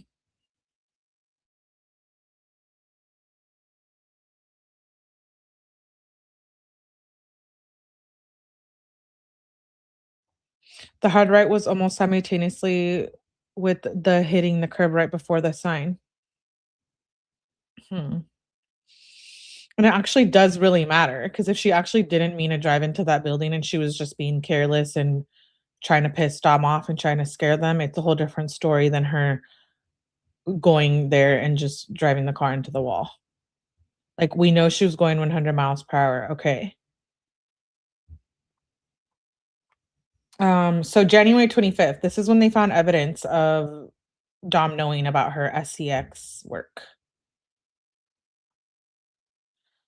Mackenzie wrote, "You realize I'm just gonna get a sugar daddy and start selling feet pics, and I'm gonna be doing just fine. So this is really your last chance to write me an apology or fix this, or we're really done."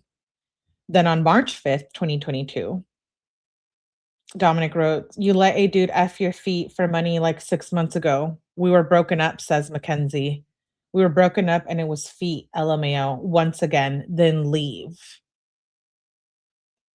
June 8th, 2022, Dominic wrote, "Yeah, I love you, but last time you started hanging with her, you literally let her sell your body to that rent. You literally let her sell your body to that random dude." Okay, yeah, maybe this is a girl that I thought they were talking about. Mhm. You mean to almost get to 100% straight and you have to floor it the whole way. Being reckless changes things. Yeah, it does.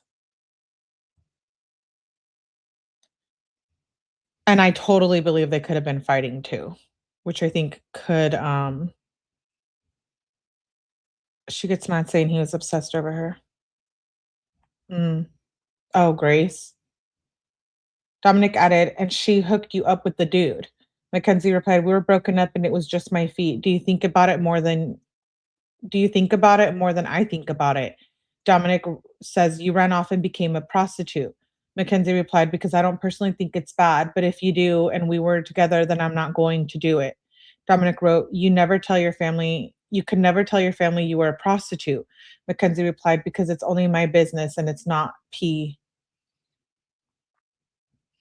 June 25th, 2022. Dominic wrote, there's always going to be problems if you're hanging out with someone who got a dude to F your feet for money. That was June 25th. January 6th. So then it goes back to Nina, 2023. She was one of the people present at Paul's house on the eve of the crash. I wanted to hear from her whether the altercation between Dominic and Mackenzie had taken place. Although Landon said there was no altercation, Tyler said he overheard Landon at the memorial indicate that left when Mackenzie and Dom left Paul's house, they were arguing. Nina's mother answered. After explaining to her the reason for my call, she said Nina was not going to talk because she has nothing to say. Um, why wouldn't they make her talk?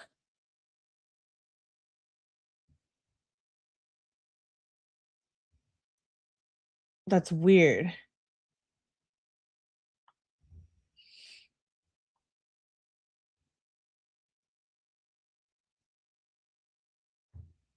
Text between Mackenzie and SH therapist?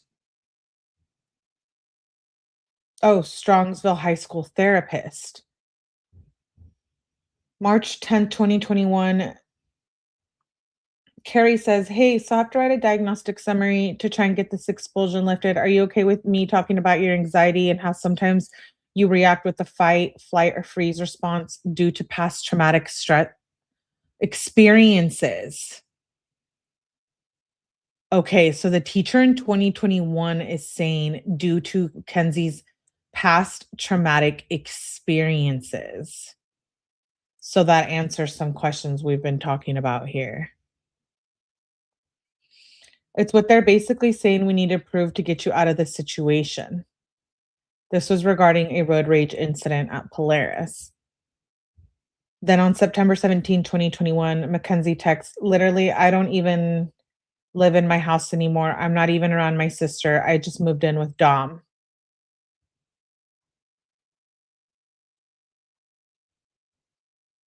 She says, I'm not even around my sister. I just moved in with Dom. That was in 2021.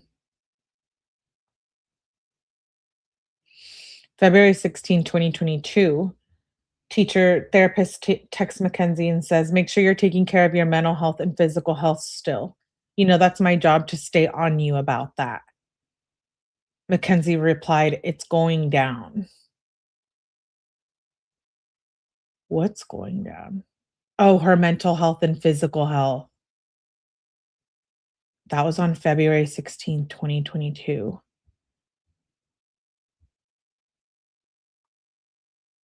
Then Mackenzie texts her again. She says, I don't have DMDD or whatever that is. Maybe before you text my mom, you can actually talk to me about diagnosing me because I would know before her. Rude. Ooh, sounds like Kenzie was mad that Natalie shared some information, eh? She says, I'm not taking medication when I was 18 years old. I am moving out of this house. I will have no contact or little contact with my family because we do not get along for various reasons. So next time you try to diagnose me, come to me first, what you should have done. Just because I'm verbal about staying up for myself when there's things I don't like going on does not mean I have a depressive mood disorder.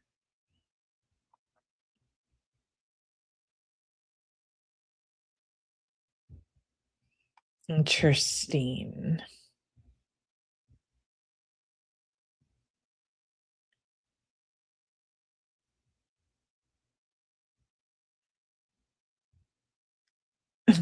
Wait, what? I'm reading your guys' comments.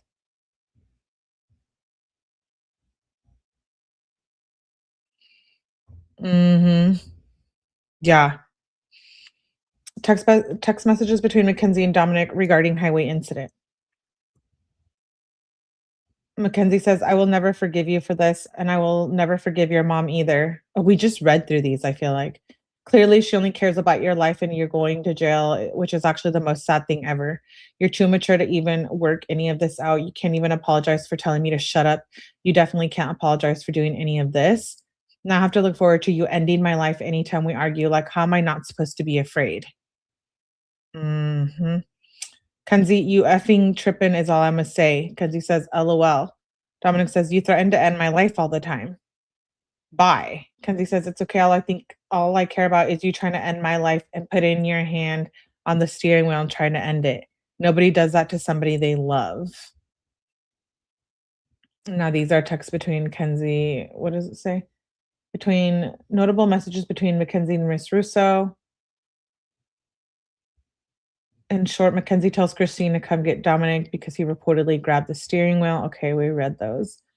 Psychological assessment. I received a copy of Dom's psychological assessment. The 19 PDF was dated September 21st, 2021. The assessment was ordered by the court, resulting to an assault incident related to this investigation. I want to get into this part. Does it have anything to do with this? No and yes. The document was digitally uploaded to the SPD network folder. No psychological issues were reported. This is like interesting.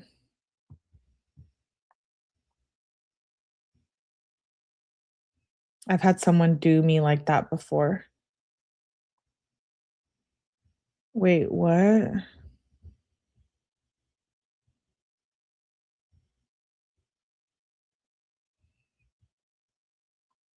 What DMs?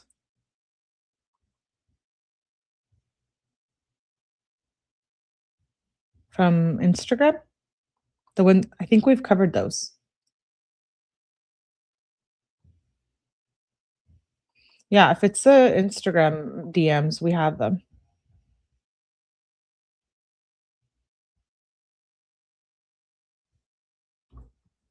The Celebrate report off Instagram. I think we already covered those. Let me pull up. Uh,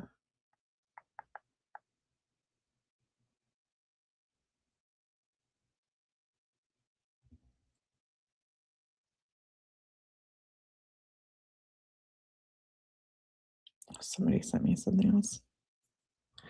You have Oh, is that what you're talking about? The the DMs? Yeah, we already went through those. Let's see. Medical records. I emailed Debbie. Okay. PDF containing medical records. Later that day, she emailed me with the requested certification. What is this? BMV records certificate. Mackenzie was issued a permanent ID card. Mackenzie was issued a temporary permit. Mackenzie was issued her driver's license April 22, 2021. She was issued a duplicate driver's license in October 21, 2022. So that was the one she went and got after the crash. In all 5 documents, Mackenzie responded the negative when asked if she suffered from a medical condition. Okay, we've gone over that. Okay, so that's the end of the report. Let's go on. What am I going to cover next? So I want to jump into the text with Rosie, but let's let me see.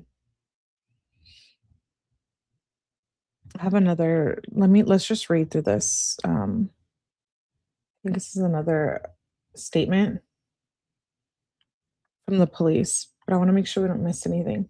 I was an officer in charge of the Berea medic that was dispatched as a mutual aid ambulance. Okay, for the crash. BFD began assisting SFD companies in removing the driver of the vehicle who was laying on her right side and trapped by the dashboard of the car due to the extensive heavy front end damage. Patient PT was removed from the vehicle directly on the backboard, then BFD caught at 6:48, which began our patient care contact. Driver of the vehicle was 17-year-old Mackenzie Shirilla. Patient was alert to name only and not location, events, or time. Patient was moved to ambulance for intimal treatment until Life Flight arrived on scene. Once in the ambulance, initial care was began. I conducted a hands-on head-to-toe rapid trauma assessment. During the trauma assessment, I found what appeared to be a quart-sized Ziploc bag of large quantity mushrooms underneath patient's shirt of her chest. and a scale in her waistband. I removed both items from the patient. I do not remember if I handed it directly to SPD officer or placed on our bench seat and then handed items directly to SPD officer. I was the only one that handled the two items removed from the patient upon noticing the SPD officer in our ambulance. I gave them to him. Neither of the items were opened by myself at any time. This part I have a problem with too because like why would Kenzie be hiding shrooms in a scale? Like why she doesn't need to hide anything from Dom. Do you see what I'm saying? Like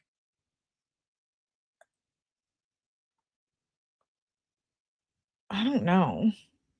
I'd like to see Rosie's phone, honestly, says Are You Barbie. Hmm. Was Kenzie ever heard asking what happened after the crash? Don't you think she would have asked that at least once if she really didn't remember, says Simo.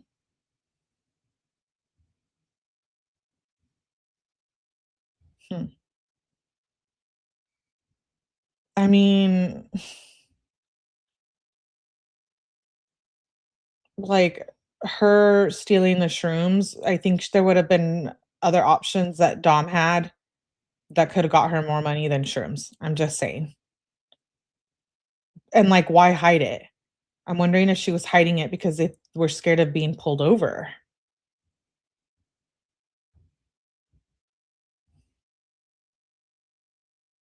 Do you see what I'm saying?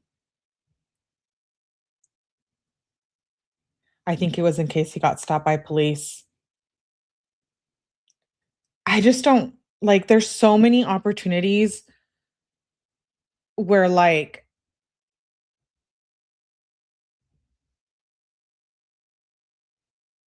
she could have stole from him. You know what I mean?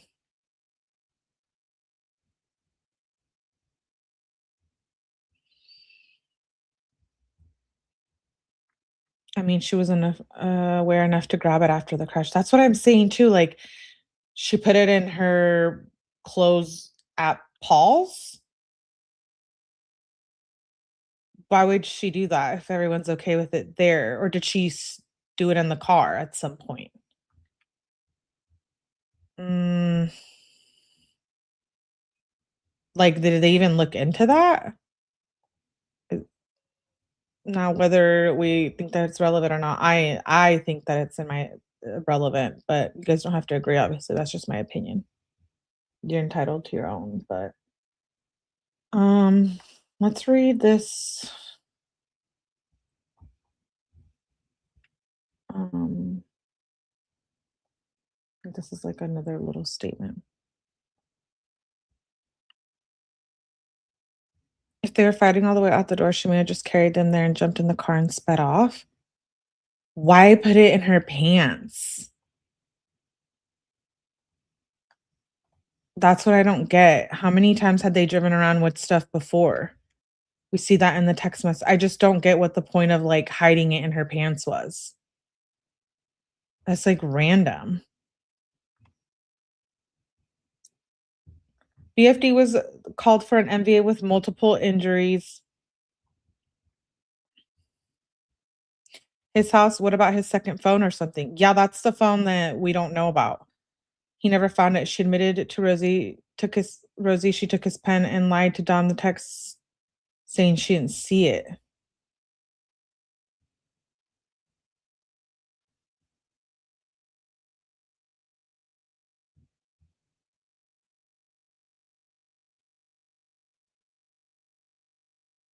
She hid it in her pants the time they were stopped by the police. And they both had purses and stuff. Like, I'm just like, that doesn't make any sense." Melly, she let Dom use her car all the time. Was she planning on running except she didn't plan on the broken bones? She may have thought they were alive and took the fall. We don't know how they drove around with it, though.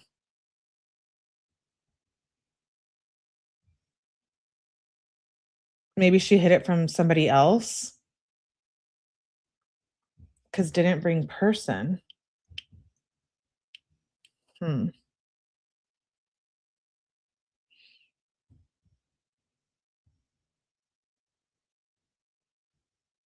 She was taking orders before going to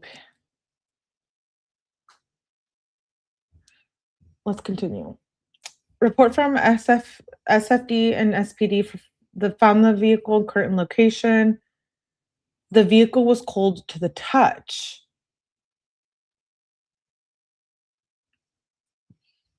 BFD received driver of the vehicle as a patient. Both occupants were DOA. Unknown if patient was wearing a seatbelt. Okay, we figured out Kenzie and Dom were both wearing a seatbelt. Heavy front and damage to the front of the vehicle with entrapment from the dash. Okay, that's interesting how these people say it was entrapment from the dash, but then they said she was in the center console. Front end of the vehicle was split in half. The speedometer was stuck at 78. Spun around to its current location. Vehicle apparently struck on outside of corner of the brick, spun around to its current location. So wait, she hit the curb, spun? I thought they said she didn't. I have questions here. I thought they said the car thought it was flipping.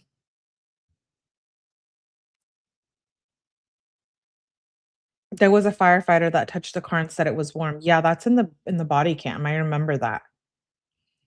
Oh, after hitting the building? I guess it would be important to put that in there. Or maybe they did. When they redacted something. When being moved from the vehicle, patient was speaking, attempting to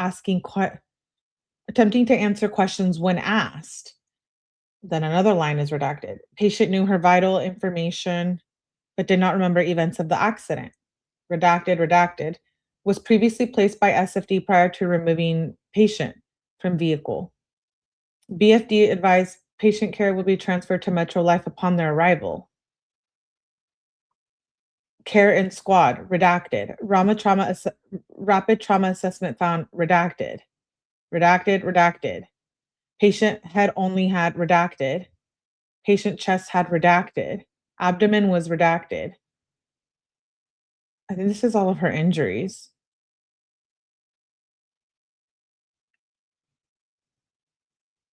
Yeah, patient was transferred to life flight and report was given. Okay. Hmm. Interesting. Interesting, interesting, interesting. I have questiones. Why is every report different? That was quite a spin.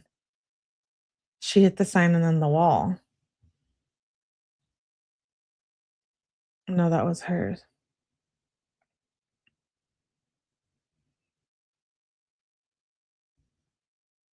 Yeah, I have those pictures. See me. Yeah, I just have questions about like the whole rug thing and stuff. Like why when did they ever try to hide anything? Like, I don't know. This one is regarding text messages to Angela. This is just a one pager. On July 24, 2023, Cuyahoga Assistant Prosecutor sent me 4 messages. Okay, so Kenzie says on August 6th, "Hey Angela, I don't know if you hate me, but tomorrow for the funeral, would you be able to go in Dom's room and grab some photos from his desk for me and him so I could put them in the casket so he can be with me forever?" Then she says, "Please let me know." Then she says, "Hi Angelo," on the 23rd. So this is like after. I just wanted to say I'm sorry. I know you probably think this is all my fault. I'm not asking you to feel bad for me, but I just wanted to say I'm so sorry and I know you miss him so much. I wish he was here too. This should have never happened. He loves you so much, and I know you know that. I don't even know what to say to you or just feel so bad. I hope you guys can forgive me because I'll always look at you guys as family. You don't even need to respond to me. I just wanted to tell you I'm sorry. I wanted to reach out because I feel like you felt like I didn't care and I'm not taking this seriously, but I really do feel bad. It's killing me. Then on October 24th, 2022, she says, "Hey, can we talk?" Hmm.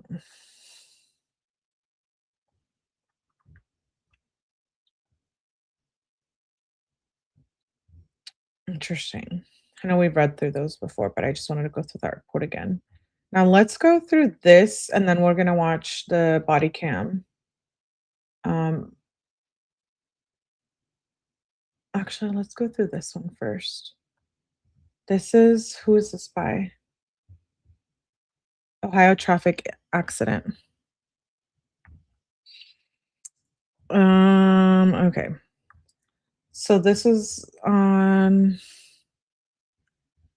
7/31/2022, SPD received a call from of a car versus building MVA at the intersection of Progress and Alameda Drive. When officers arrived on the scene, we locate. Oh, you know what? I could probably move this around. Sorry, hold on a second.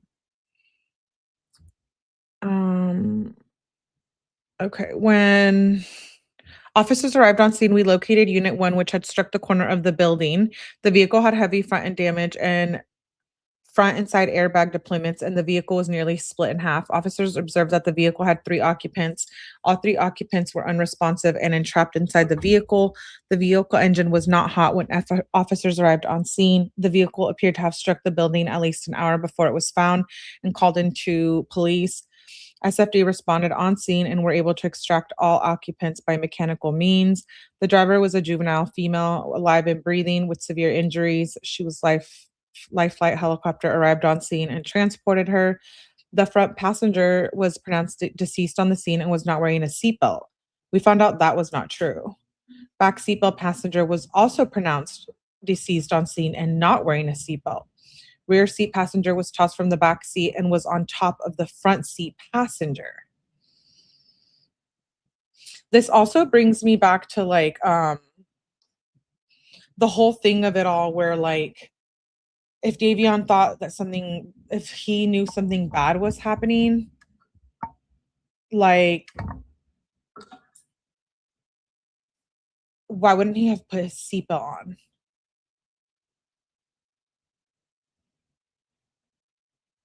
You know what I mean? If you're in the bad headspace and around the wrong people during tripping, yes, it could mess with you. Absolutely. Oh, thank you, Sane. I didn't see that. I'm not able to see the little gifts on StreamYard, only YouTube. Asani sent me a makeup brush. Thank you, Asani. You know I love my makeup brushes.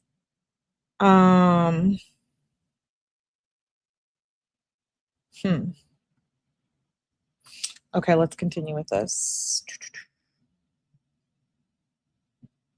Unit 1 was traveling westbound at the intersection of Alameda, reckless and excess speed, estimated around 90 miles per hour. Unit 1 did not appear to brake and it veered off the roadway. It failed to stop at the stop sign. Okay. Drove through the grass, crashed through the sign, and then struck the corner of the building. Came to rest about 15 feet away from the corner of the building. The ME arrived on scene. Okay. Drugs and speed are believed to be the factors in the crash. Cool. I wanted to just make sure we didn't skip anything there. Okay. Hi, Jakey. Let's see. I want to read this and then let's get into the plunder video she dropped today. I've not seen it. This one is by Detective Vanek. I don't know how you say it, but I'm sus on it. August 5th. On Monday, August 5th, I assisted Detective Hazoo, at approximately to process the scene, collect evidence, and request surveillance footage. Upon arrival at the Plitco, he spoke with Smith, the president of Plitco. He was informed that there are no cameras directed at the scene of the crash. There's no video footage of the crash. Ms. Kim Smith stated that there was a piece of the sign on the front roof of the building, prompting detective to begin photographing the incident scene. He took photos of the piece of the sign on the roof, the area of the crash. Okay. After collecting the evidence, responded to Eurofin, stated that they would check their surveillance. Oh, those are the other buildings. 2 separate office buildings located. Stated that they would check their surveillance system for footage. 2 businesses directly are owned Any okay, any surveillance footage would be from the same company. Detective Vanek then traveled to Albion and spoke with representatives. They stated it was possible they would have building, but were unsure of the angle. Then he went to another Shoreline Express. The cameras at Shoreline Express only record motion, and although the vehicle would have been driving in camera view, the camera did not record the vehicle. See, there are some that didn't record it, anything or that we didn't get. And I wonder how important those would have been and what it would have showed. Detective Vanek then traveled to Brew Kettle, spoke with the female on scene. She stated that their cameras do not work and someone had taken over their lease. Okay, so that's the second building that cannot provide surveillance. He then traveled to Parma Movers, who was able to put their footage on a flash drive. The footage shows the vehicle driving at a very high rate of speed past their building. The approximate time on their timestamp was 5:37 hours. Wait, that's not possible. The crash was at 5:36.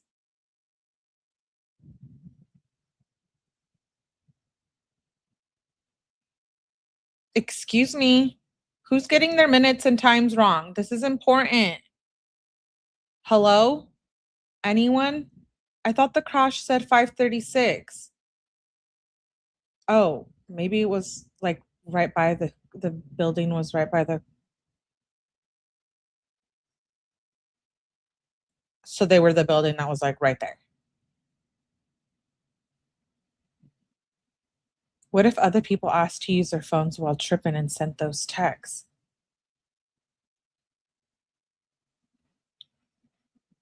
Wait, I thought Life 360 said the crash was at 5:36.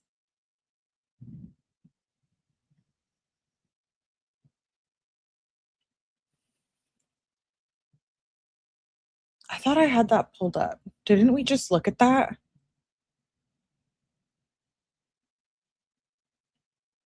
I heard 5:34. I have the actual wait, that's weird. No, it's right here. It says 5:36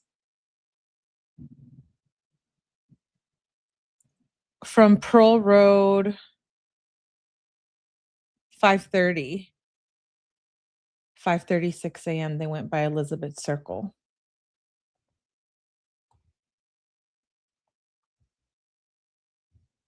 Yeah, so I don't know because that's what the Life 360 picture I'm showing says. I'll show you what I'm looking at. Oh, keep reading. Okay, someone said keep reading to give the answers. Oh, wait, these are the text messages. Hold, please. Where's my report I'm reading?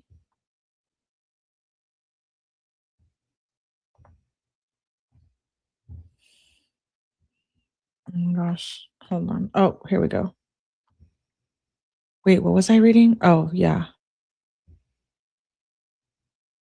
Wait, can you guys see that? Okay.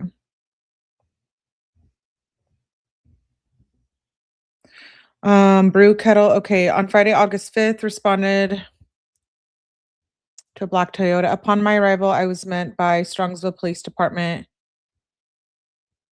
The vehicle was entered into the impound lot before having any portion of the vehicle. What? Was photographed in the impound lot before any having any portion of the vehicle manipulated or searched. Lieutenant Sergeant Fox, Ryan Fox, and Lieutenant Mason assisted in removing portions of the vehicle. We then requested Andy to move the vehicle further from the fence so that the vehicle could be effectively searched. Andy moved the vehicle with a large tow motor by putting the forks underneath the passenger side of the vehicle, lifting the vehicle vertically, and then placing it back down after reversing the tow motor or away from the fence. Around 09:09 hours, we observed a small silver pendant which bears the inscription, "Don't do stupid shit," heart symbol, mom. This was photographed and collected. I then searched the driver's side door storage area, photographing the items found nothing of evidentiary value or monetary value. Sergeant Fox was with a cutting tool provided SFD medics.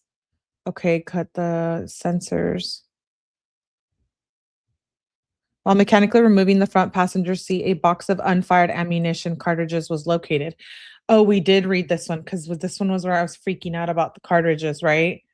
Because I think this does matter.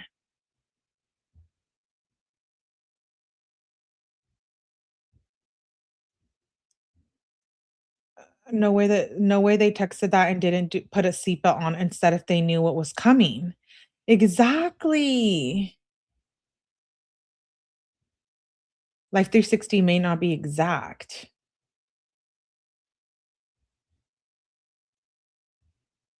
Hmm.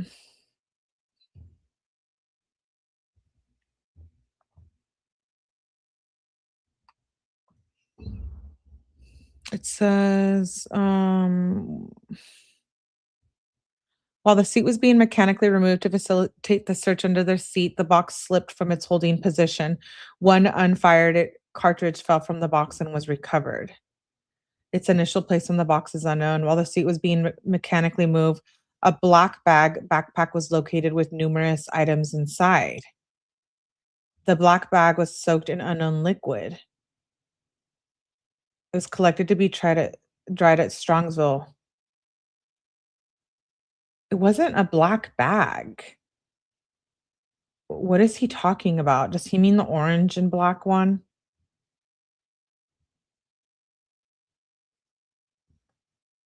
Hmm.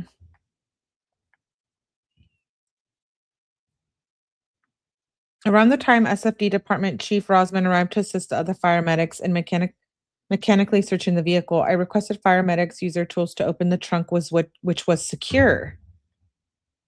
The trunk was secure. I thought they said that it was open. Fire medics utilized a spreading tool to open the trunk. The mechanical means SFD fire medics utilized were physical cutting and expanding tools used to cut metal or create a gap. Inside, we observed that other pieces of the vehicle, reasonably believed to be placed in the trunk at the time the vehicle was towed. LT Mason and I processed the contents of the trunk and discovered a $1 bill. It was collected.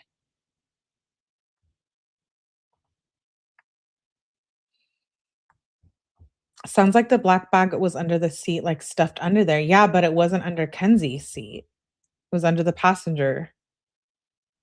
And in the body cam, that looked open. The trunk.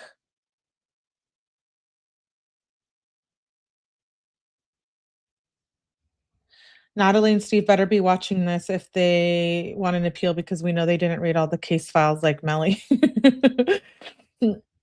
Was the dollar rolled?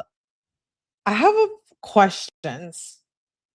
I know people are like, "Why do you care about the ammunition?" It does. It proves that there could have been other things going on. That's all I'm saying. Now, I need to know why in the body cam the trunk is open when they arrive. We're gonna have to watch it. We're gonna have to watch it right now. I need to see it. I need to see it with my own eyeballs. Um, would be under body cams. Oh, but we would have to know, like I thought so too. Okay, we'll get back to the body cam thing. Let's finish this report. Process. Okay, there was a $1 bill. Interesting, just $1 bill. After searching the trunk and removing the items, they found a metal chain on the floorboard area of the driver side rear passenger seat. Um, the chain was photographed and collected around 0946 hours. Chief Rosman was removing the glass from the front windshield. Jewelry was located. The jewelry, two metal hoops, rings, metal pendant with blue stone. While searching that same area, driver's side front area in the dashboard, we observed an earring. It was photographed and collected. SFD fire medics, while mechanically removing pieces of the vehicle on the passenger side, observed a blue yellow vinyl tape type bag with a tampon inside. A burned $50 bill fell to the ground when the bag was removed. Can you guys explain to me how oh, wait. Oh, you guys couldn't see the report? My bad. You guys are like, "Why can't we see this?" Tell me you guys should have told me.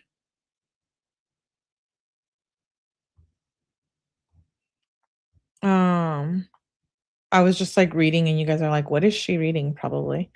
Listen, I have a question. A burned $50 bill fell to the ground when the bag was removed. So, there was just one $50 bill that burned, but not the bag, not the wrapper, not the tampon, not the other money bills in there? Just the one $50 bill? We're floating through space. Oh, and I'm like, not my posture's terrible. Do not be like me, babelets. Do not be like me. Sit straight. Okay. Professional. Fuck me. Okay. It was open in the video cam. Yeah. The trunk was open. It was closed after they put the pieces of the car in it and transported to the There's too many hands involved here. Okay. Me slumped. Melly taught me how to sit up appropriately. Were there any pics from this night?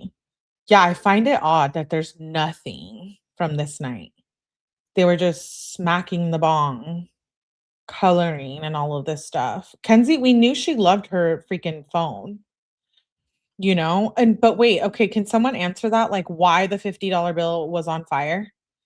Just the one $50 bill flew somewhere? Because if all of the money would have gone everywhere, other monies would have been on fire, not just the $50 bill. What is going on here? There was just like a $50 bill randomly. Isn't that weird? Because I thought they had more money too.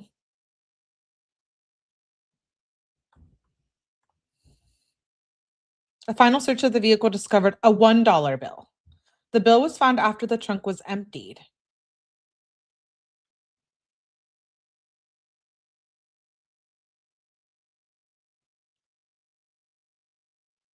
It was photographed and collected. Oh yeah, because Kenzie's bag they found $165.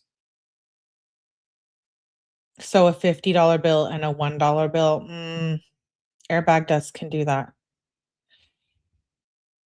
But like what? Just one bill came out of her bag? Because they said that they found it when they moved her purse. How come the other money and other stuff wasn't on fire?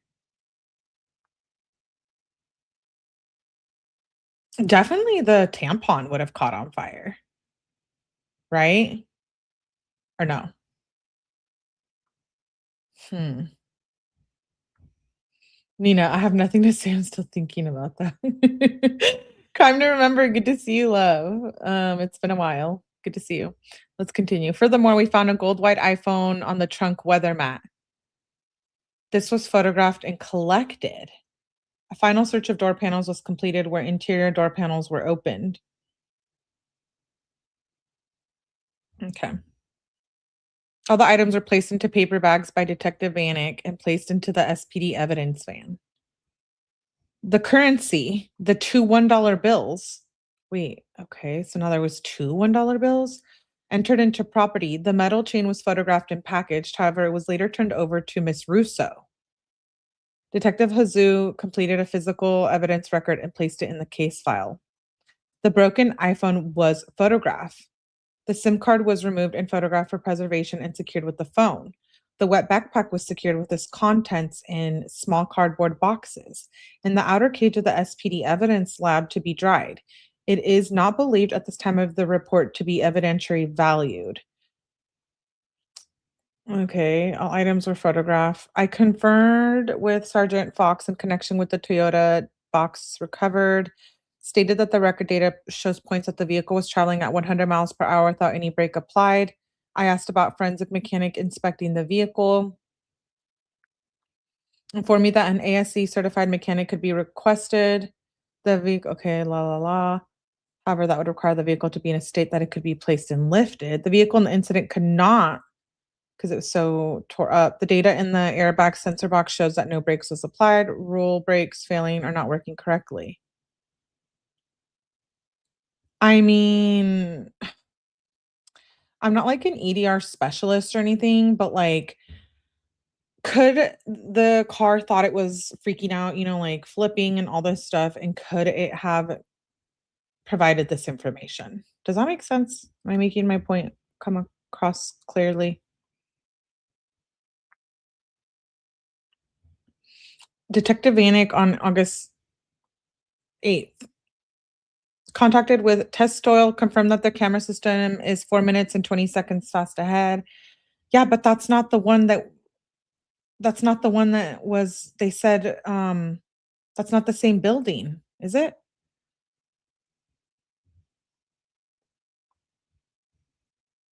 Hmm. That we were talking about earlier. Furthermore, on the same day around 1500 hours, I assisted Detective Hazu in the packaging and storage of blood samples he had received. Okay. On Tuesday, August 9th, I entered 4 pieces of evidence, 3 USB drives containing surveillance footage from the businesses and a key card which had been found at the crash scene. Wait, a key card?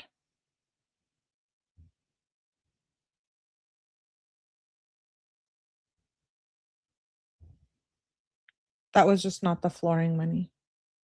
Did y'all see the stacks of cash?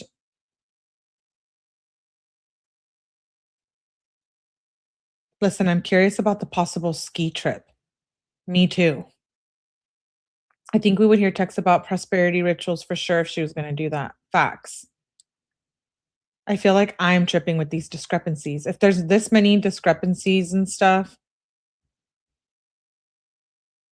yo, Alicia says any kind of electronic can go haywire, but listen, mine go haywire. So is it something I'm doing? Yeah, I'm saying the car detected a rollover. So could it be possible that the braking system didn't work because of that? Like it read it wrong? Like, yeah, maybe you shouldn't push on it, but maybe it read it wrong because the car already thought it was in panic mode.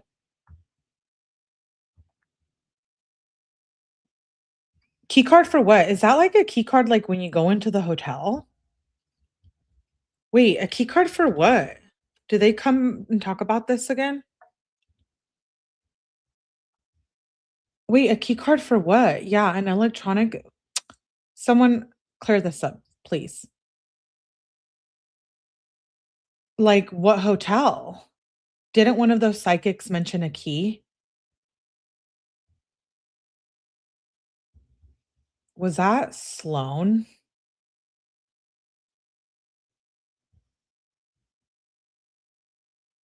Because I was thinking like, did they have other plans that night? Key cards can be used for other things. For a gym?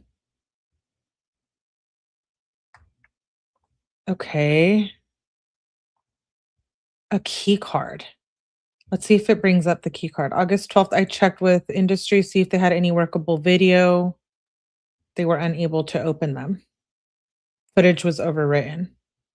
I spoke with the representative at billing and asked if they had footage of one of their cameras on facing Progress Drive. August 30th, I responded to Center Towing to take photos of the subject motor vehicle. Pictures of the vehicle were taken. Oh, this is where he observed an unspent I have to sneeze again. An unspent cartridge on the ground on which the vehicle had been previously resting. The cartridge was photographed in situ and was recovered, placed in paper envelope. Why didn't anything ever come of that? Like, did they investigate that? Like, why would Kenzie have a cartridge? Kenzie didn't have GUNS, and it was under Dom's seat.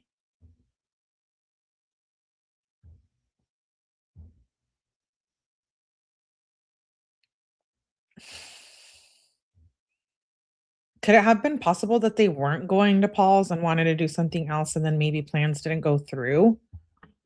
Because if y'all just go into a little kickback where you're coloring, y'all don't need no bullets and no GUNS, honey babies. That type of behavior is not for coloring and smoking weed. I'm just saying.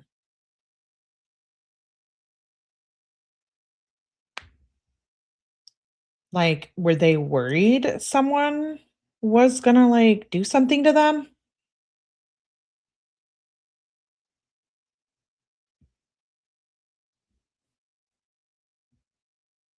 Like, those of us who, like, conceal and carry, like, you know what I mean? Like, I don't know. I don't know, something Carter should have just been under the seat from before, and they didn't even know it was there. You know what, pizza? That's a good point, but I won't believe that actually because of how paranoid Dom and Kenzie were about the police. You remember them talking about this multiple times. Like, if they were that worried, I don't think they would just have, you know I'm OCD, so no. I drop 1 lip gloss in the car and I know I'm taking that off my inventory sheet if I let it go bad. Like, that's just the type of person I'm it fell out of someone's pocket at some point. Okay. Cool. Alright. That sounds normal. Like, I guess I can, tell my friends next time they hop in my car, like, "Make sure please make sure no bullets in your pockets." Not the inventory sheet. Yeah, I mean, at this point, listen, Cree, before you get in my car, please make sure there's nothing. They talked about robberies in the text. Okay, so maybe they were just scared of being robbed. Why would you be scared of being robbed unless you have money or rugs on you? Because I know no one ain't robbing me for my lip gloss unless it's like Patrick Star or something, some shit that costs like $50. Then maybe, maybe someone wants my lip gloss. Yeah, okay, Green says lip gloss isn't cheap. Okay, let's move on. Um, Tuesday, August 30th. Okay. Let's see if they mention anything about the cartridge. On Friday, September 9th, vehicle was at the impound lot. I drove a SPD drone to take photos of the vehicle. Okay. Collected and transported to Strongsville PD.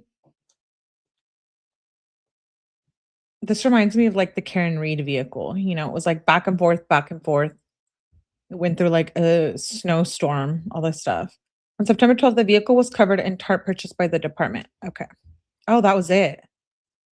Wait, that's it? Nothing about like, oh, on this day I went back and we figured out that, this cartridge was nothing. It was no big deal. La la la. Nothing like that. Hmm. Por qué? Por qué?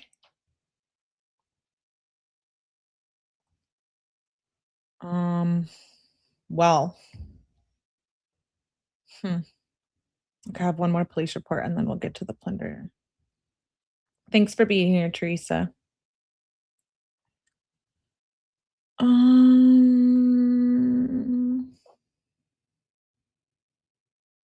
okay.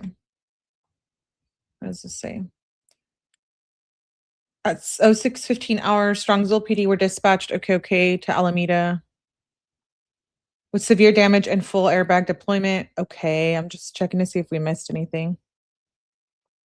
Metro Life was contacted, arrived on the scene.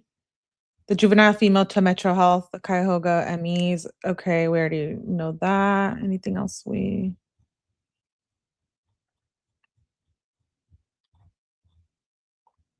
me see if there's anything else that we need to go over on that document.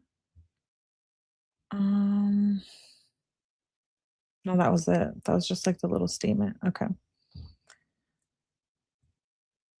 And then I'm LMAO, not covering with bullets. Yeah, we know that. Okay, let's move on. Have her I want to go over this appeal. Let's move on to Rosie text and then we'll do plunder. How does that sound? Was it a spent casing? It didn't say anything other than that. That's why I'm like, can we know more? And they don't bring it up again.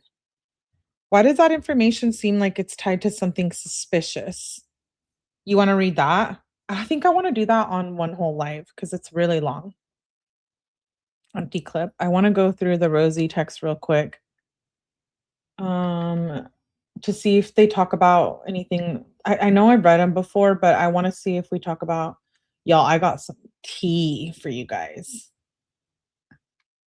I can't show you just yet. Just be patient with me.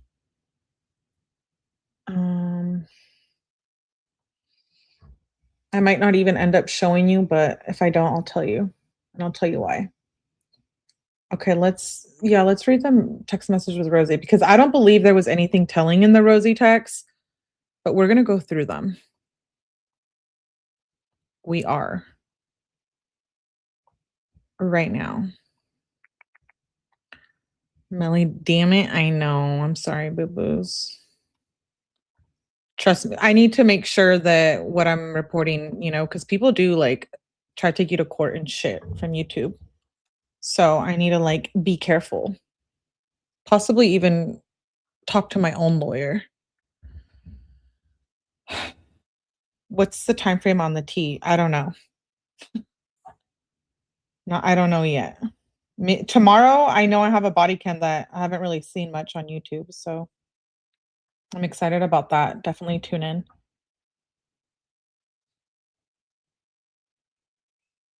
What's going on with YouTube?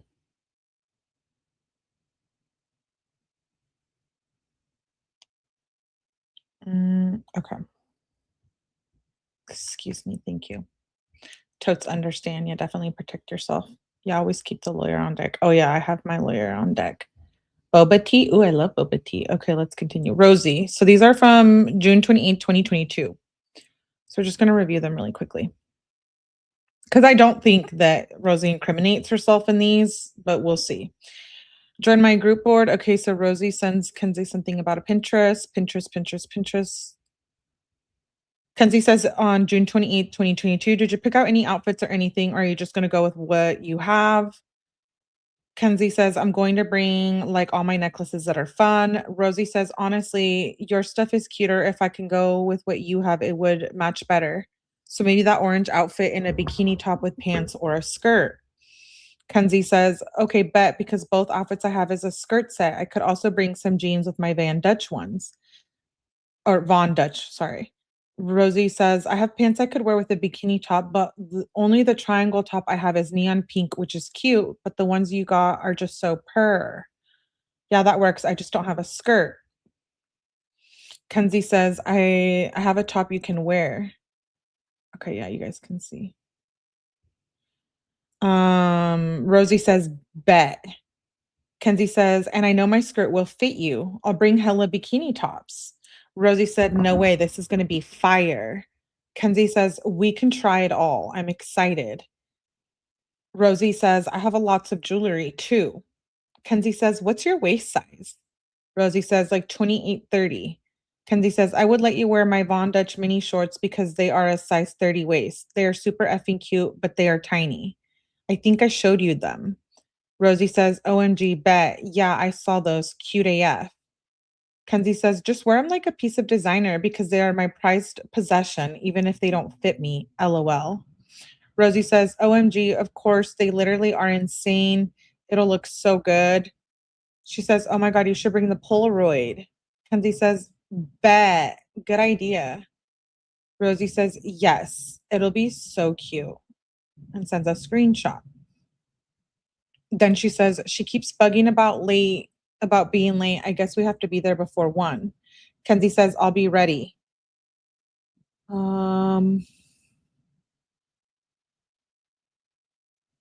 Okay, then it jumps to the 29th. And she says, let me know when you're getting ready. I'm going to start at 10. Rosie says, same. Kenzie says, bet. Kenzie says, if you want to FaceTime while you get ready, FaceTime me. Rosie says, okay, bet. I'm about to shower. I think Imma try to do my hair in slick back pigtail braids. Kenzie says, "I was going to tell you to do that because that hairstyle looks so effing good on you."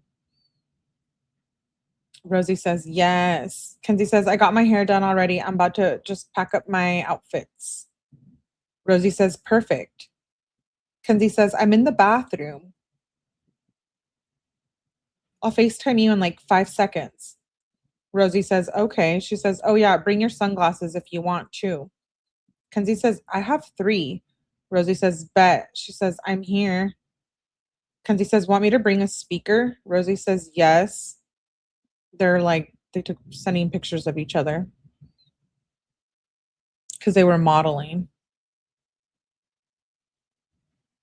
pics with the green bathing suit. We've seen those before. We can go through them later on the Snapchat files again. Okay, so they're sending each other pictures of them modeling. Rosie says, "Here on the 30th at," I have to sneeze again.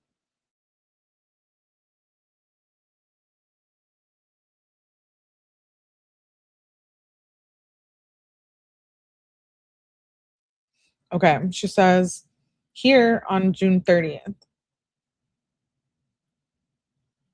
Kenzie says, "Come in."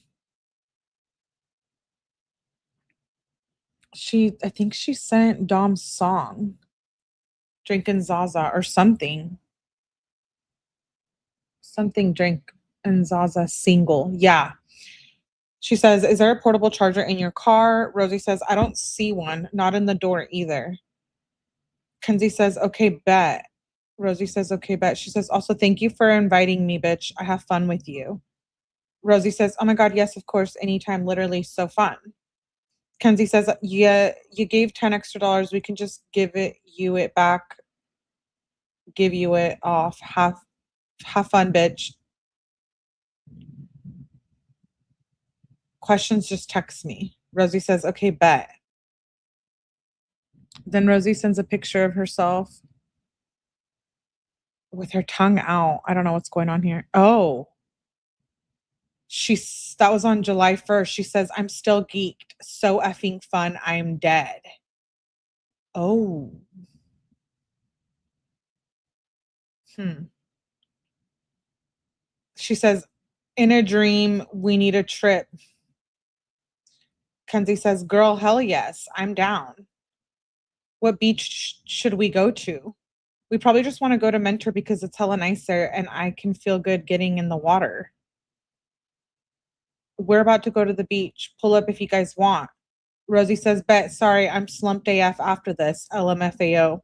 Kenzie says, "You want to do Huntington or Mentor? You got to tell me all about the trip." Rosie says, "I'm dead. Haha. I might just sleep today since I was up all night." Kenzie says, "Hell yeah, we're going to go to Huntington because Mentor far AF and I just want a tan." Rosie says, "Yes, let me know if they let you swim there." Kenzie says, "And it's close. So if you guys end up wanting to come."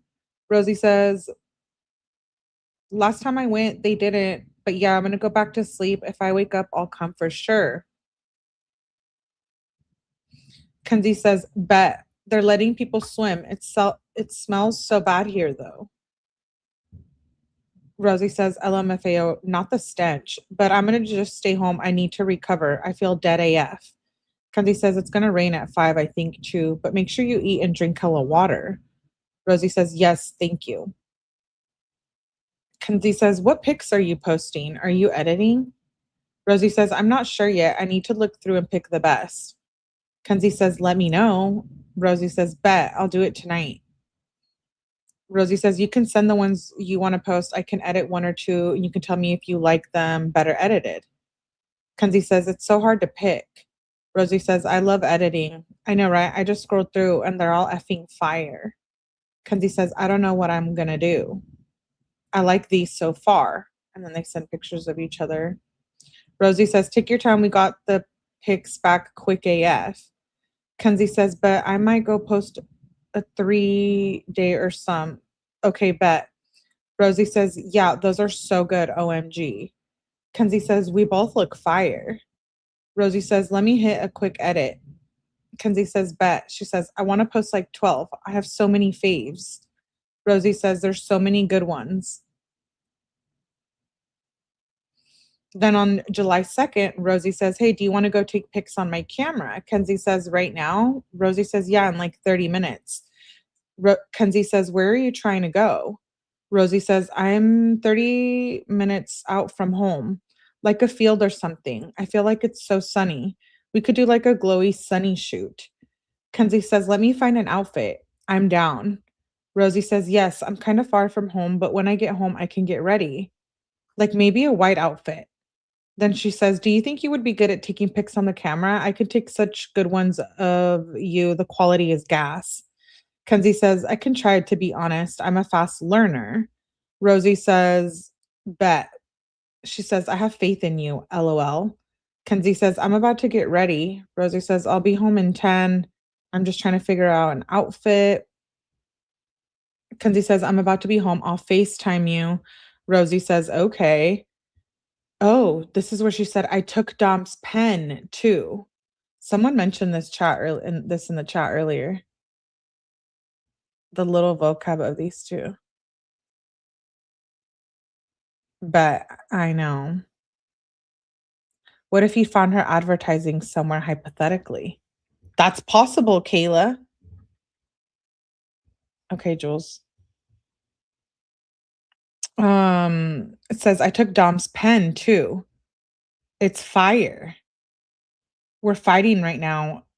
We're fighting bad right now, to be honest." Okay, so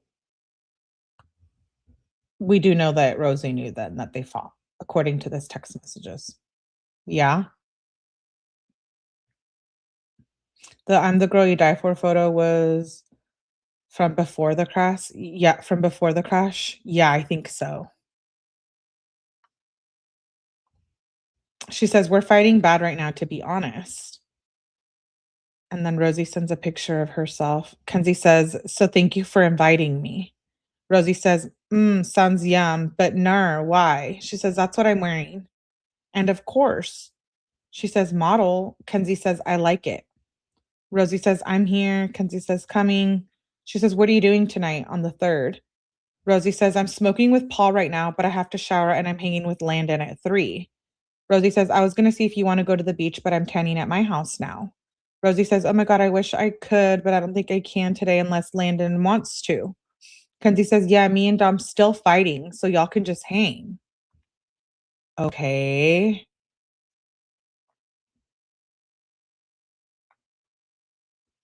Still fighting. Rosie said, "Oh no, I'm sorry." Kenzie says, "It's so annoying." Rosie says, "Oh my God, I also don't think I can tan outside because of the burn on my shoulder. It hurts so bad." And yeah, I'm sorry. That's annoying. He's being annoying. Kenzie says, "True, that's effed. I forgot about that." She says, "You like this?" And sends her a pic of her tanning outside. Rosie says, "Yes, I love so pretty." Kenzie says, That one party got canceled," she says, "on 4th of July. Let me know if you hear anything about it." Rosie says, "Okay, I'm going to go to Nina's boyfriend's. I don't know what they're doing. They're setting off fireworks. Do you want me to see if you can come? It's in Hudson, though." Kenzie says, "If it's lit, let me know." She says, "Yes." Rosie says, "Okay." Kenzie says, "Bet, thank you." Rosie says, "I don't know if it's supposed to be a party or just them hanging out." Kenzie says, "If there's no move, we'll end up pulling up if that's cool." Rosie says, "But they smoke fat and they might be drinking. I'm thinking it's a smaller get together. LMFAO." She says, "Okay, cool."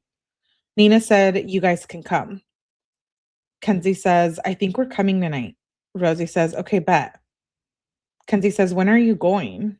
Rosie says, "Like 7, I think." Kenzie said, "Okay, bet. Is there fireworks? Should we get some?" Rosie says, "I think they're blowing some off. You can bring some if you want." Kenzie says, "Okay, cool. I also asked Nina, but she didn't answer. Can Dom's friend Blair and his girl Mallory come?" Rosie says, "Yeah, they can." Kenzie says, "Bet." She says, "I also heard about a Strongsville party, but I'll probably just pull up." Rosie says, "Okay, cool." She says, "It's low key lame." She says, "I'm dead."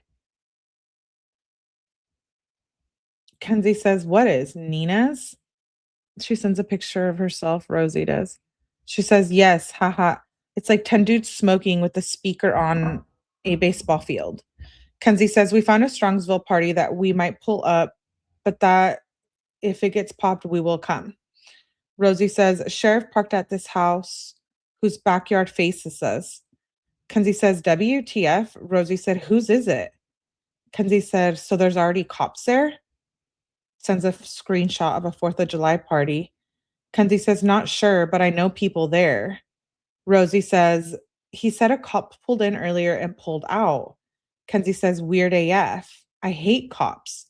They're saying this one won't get popped, but you never know. Rosie says, for real annoying, but this feels dumb. We'll probably leave after the fireworks. Kenzie says, if you leave in the party we're at, it's still going. Just come. Rosie says, okay, let me know how it is. Kenzie said, it's good so far. It's 9:23 p.m. on July 4th, 2022. Rosie says, how long are you there? Can we come now? Kenzie says, come. Rosie says, but we're like 40 out. Is it Westwood Farms thing you sent me before? Kenzie sends a screenshot again. She says, bet, we're coming. Rosie says, it says we'll get there by 11:20. Is that cool? Kenzie says, we might go to another one. Sends a screenshot. Rosie says, okay, just let me know by like 11:10 because we'll be back around Strongsville. Can we go to that other one? Kenzie says, let you know when we're there. You can probably come. We with Davion now too. This this vibe on the 4th of July gives me like a feeling that this was like the vibe that night. Like they were jumping from party to party or kickback to kickback. You know what I mean?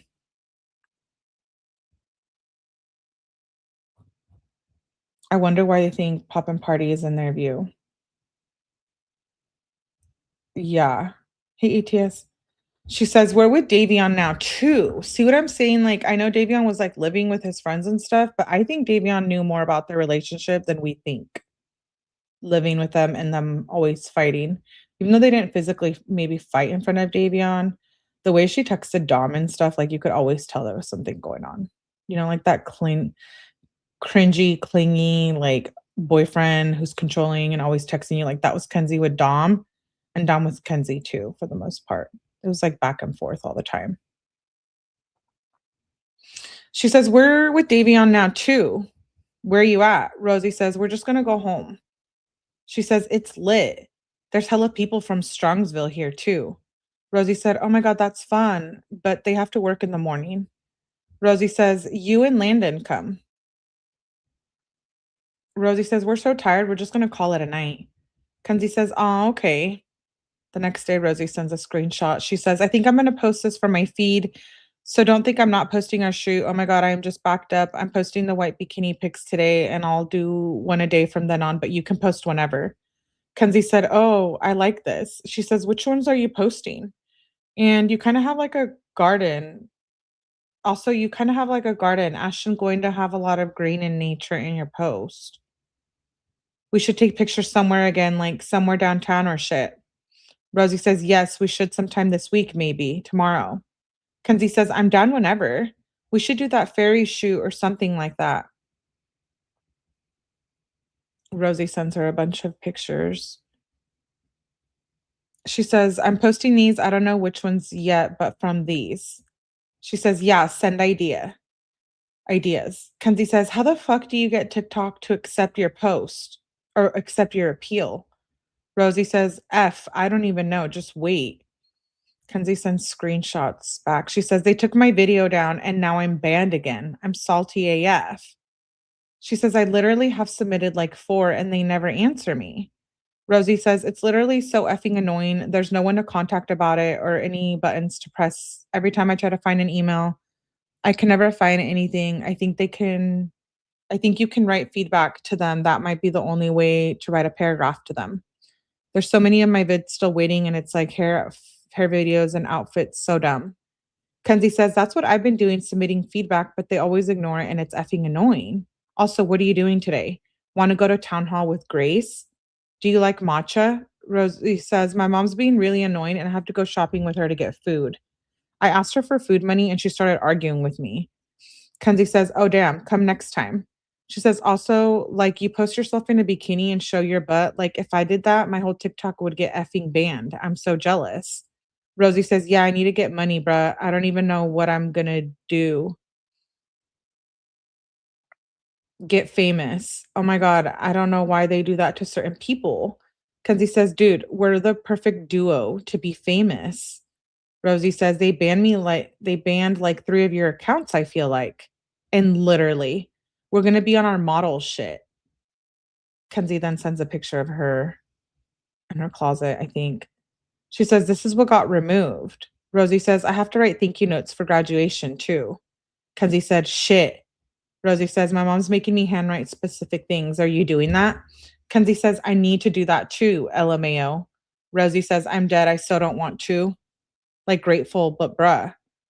Kenzie says, "My mom wanted me to handwrite too. That's so annoying." Rosie says, "That's so much work. I'm gonna cry." Kenzie says, "Right? Like so many people we're at now, you're gonna be writing for hours. If you end up being free by the time we go, we should just chill because I'm probably only getting coffee and sushi." Rosie says, "They took that video down? That's so annoying. That too is so cute and you're covered. WTF. Also, your mom made that? It's so effing cute. Post that on Reels. You can post it to your feed and it'll get hella exposure. And I think you can move it later just to show up in the videos tab." Kenzie says, "How do I remove TikTok watermark? I heard Instagram isn't boosting videos with TikTok thing anymore." She can make you one. Rosie says, "But today I'm like being depressed and I have so much stuff to do at home, but I'm being lazy. LMFAO, but I will let you know. It sounds fun. I literally have $9. Haha, I need to get gas so often." Bro, I don't know how to remove the damn thing. Kenzie says, "I would just come get you, girl." Rosie says, "I've been trying to figure that out for years."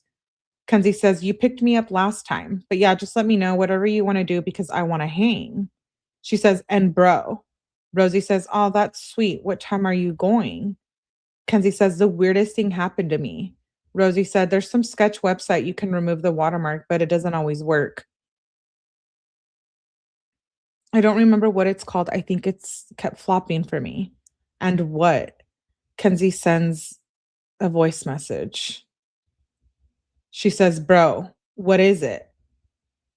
Rosie says, "Haha, I'm dead. Those girls, like all of them do that. They act like your besties and want to hang when you see them once, but then they're like trying to F my boyfriend.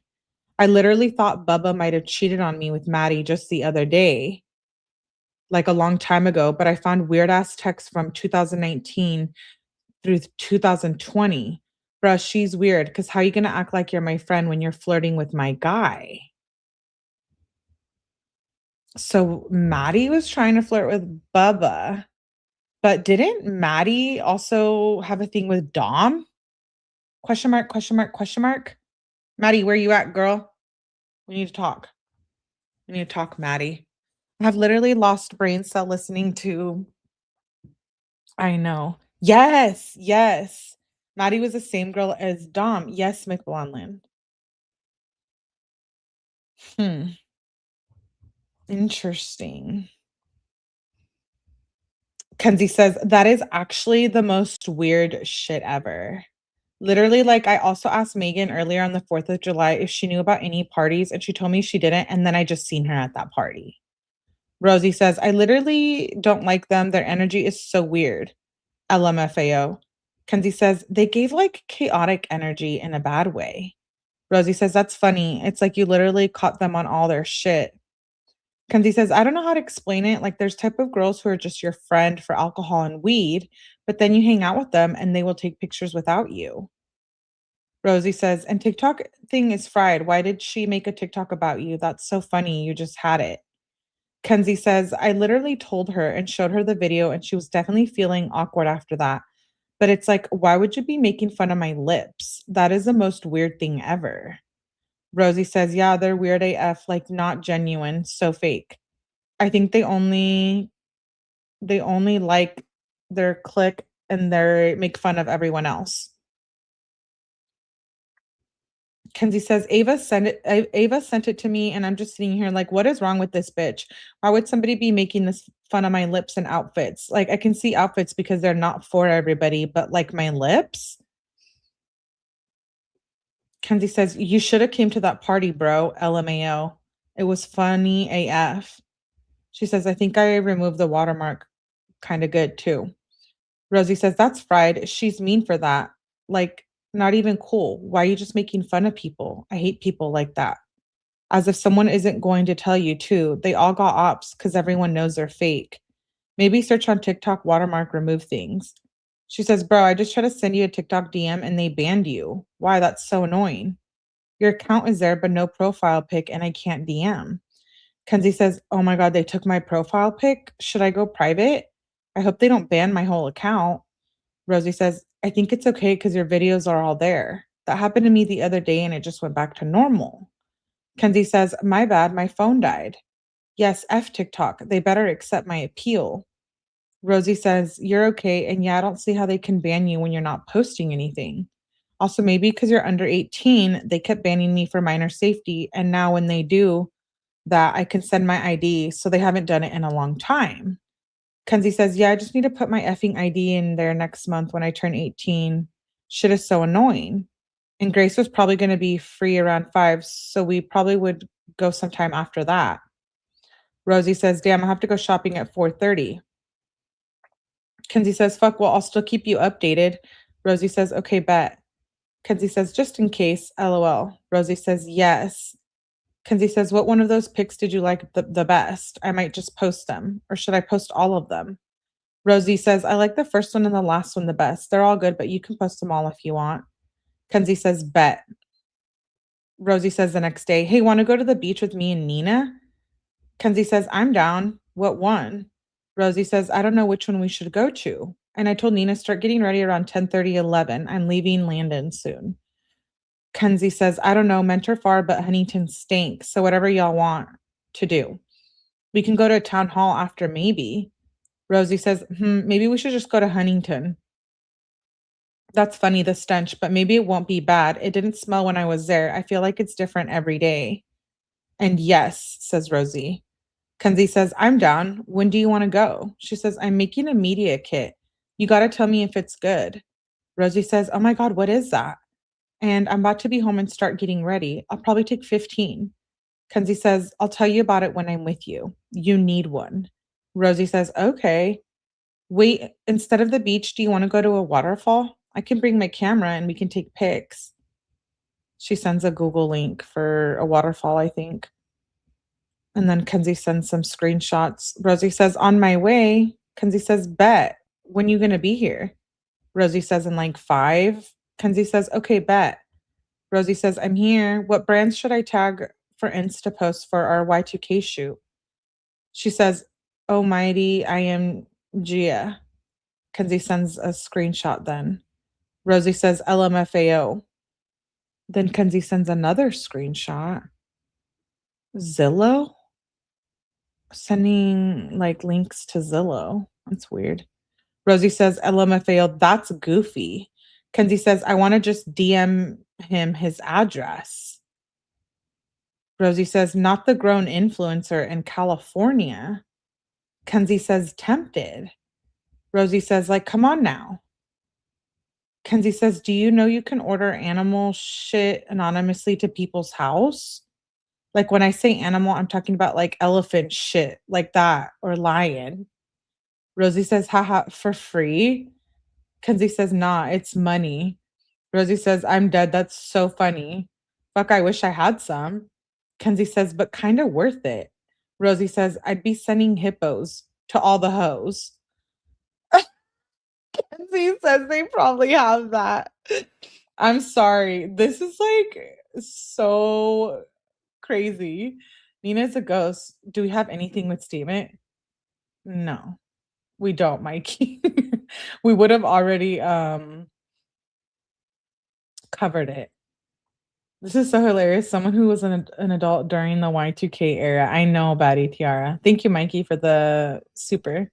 I've been binging your videos and I'm finally catching you while you're live. Thank you, Compton, for being here. But yeah, I'm really wondering about the Nina thing. I may have binged your videos in this case, but this is my first time catching a live. Oh, thank you, Marcy. So nobody send me hippo shit, okay? Thank you. Kenzie says they probably have that. Rosie says LMFAO. Wait, okay. And then Kenzie says, weird pedo. Oh, she's talking about this guy from California. Hmm. I wonder who that was.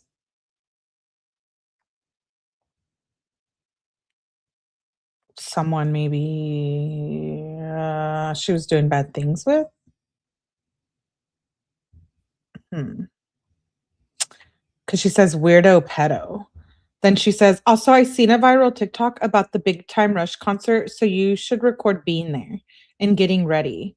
Rosie says, for real, like just proved his weirdness more. She says, OMG, yes, I will. Kenzie says, I know the real question is how is he affording that big ass house? He probably just taxes when he personal trains. Rosie sends an audio message, loves her message, and says, for real, you know he is. Kenzie says, bye. She says, Dixie's gonna be the best part. That shit is so funny. I thought she wasn't doing music anymore. Rosie says, LMFAO, I'm excited for it. It's gonna be an experience. Kenzie says, dude, I'm gonna be dead as F. Like, you have to send me videos. Rosie says, I will. It's gonna be so funny. I'll show you it all. Kenzie says, how much do you make from TikTok? Rosie says, it depends. If I have good video that month, the most was like 150. Sometimes it's like 40. Kenzie says, dude, I'm jealous. I need to get in the fund. I have 88 from going live. I want 150. Rosie says, oh my God, I never made anything going live from the creator fund. Kenzie says, how was the concert? Rosie said, oh my God, it was good, but we missed Dixie. Kenzie says, bye. So sad. Rosie says, like, I'm sure I didn't miss much. Haha. Kenzie says, do you know any good places to take pictures in the city that get the buildings? This is on July 10th. Like, I want to go to City View. You can come take pictures with us if you want, but it's literally going to be 5 of us, but we're smoking. So come. Rosie says, today and go to a parking garage. Like, the 9 or Playhouse Square have garages or fine apartment complex garage. Kenzie says, we're thinking to go on Thursday. Rosie says, okay, cool. Kenzie says, I want to get like the city in the background of the pictures. I want it to give paparazzi. You down? Rosie says, yes, I like that. I'll bring my camera. Kenzie says, I was going to see if I can use my dad's, but that would actually probably be better because I don't know how the F to work it. I'll bring a fatty blunt. You're going to meet some of my girls too from Barbizon. I can also scoop you. You down? Rosie says, yes, sorry, I was snoozed. Kenzie says, okay, bet. I'm excited. I'm also talking to Dom about tripping. Rosie said, same. Rosie said, oh my God, yes. Kenzie says, bruh, are you with anyone? Rosie says, I'm going to be with Bubba soon. I've just been sleeping all day since I didn't feel good earlier. Kenzie says, Dom is being weird about tripping because he doesn't want Nina or her boyfriend. Like, I feel bad even saying this because it feels wrong AF. So I don't know what to do because I want to with all of you. Rosie says, oh my God, yeah, it's okay. I don't know. But then I get it. Kenzie says, what should we do? Rosie says, I don't even know. Kenzie says, yeah, I'm mad AF at him. He ruins everything. Wait, but they were like on and off around this time, right? Barbizon.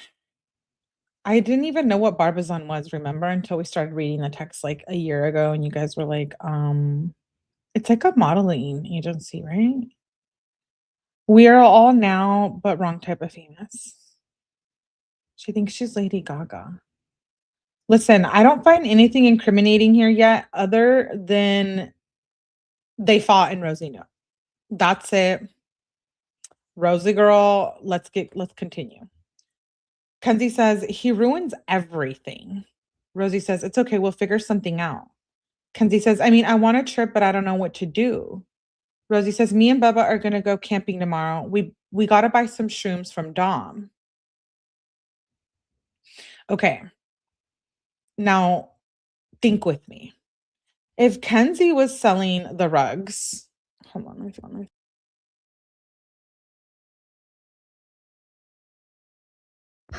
Okay, sorry, just turned off my mic. Okay, it's still good. If Kenzie was selling the rugs, why would Rosie be saying get it from Dom?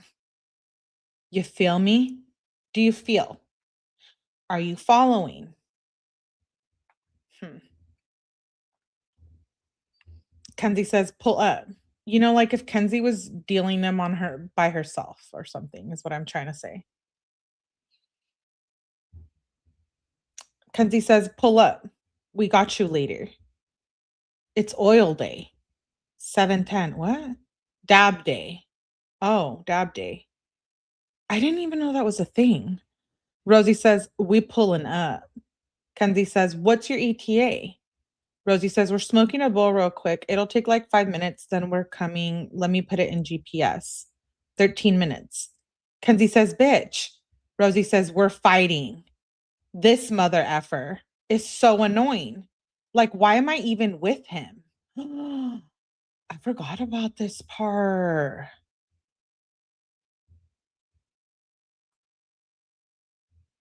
What, Kay? Exactly. Oh, yeah. Kay says, you guys still gonna ignore it? The whole selling thing. Rosie Loki backed out of hanging with Kenzie. Reportedly, Stan a lot. Good for you, Rosie. Yeah, listen. I just wanted to go through these again because I wanted to see what was said about the fighting, and then on the 22nd, or yeah, the 22nd, and then the night of the crash. Rosie says, like, why am I even with him? Kenzie says, what he do? Call Kim and just come hang with us. We have tickets. Rosie says, we're still coming, but he's always effing arguing. Like, shut the F up. Start bringing stuff up that you know is about to start an argument. Kenzie says, remember, you're the top dog, bitch. Well, tell him to shut the fuck up if he says anything when you're here. Whoa. Whoa. Whoa. Rosie says, yeah, period. We're going to be there in 10. We're here. Where did you park? Kenzie says, I don't even know how to explain. We're on the wipeout ride. My phone is dying. What is that? Rosie says, wipeout ride? Rosie says, we parked. We're about to come in. I see the rides. Kenzie says, bet. Find Nina. Rosie says, where should we go? Then it jumps to the next day. She's sending TikTok links. Kenzie says, a shoot or trip in here. Rosie said, oh my God, that's beautiful, bro. Can I come pick up the shroomies soon? Kenzie says, I think it's in South America. Rosie says, OMFG. Of course. Kenzie says, yeah, let me tell Dom. Again.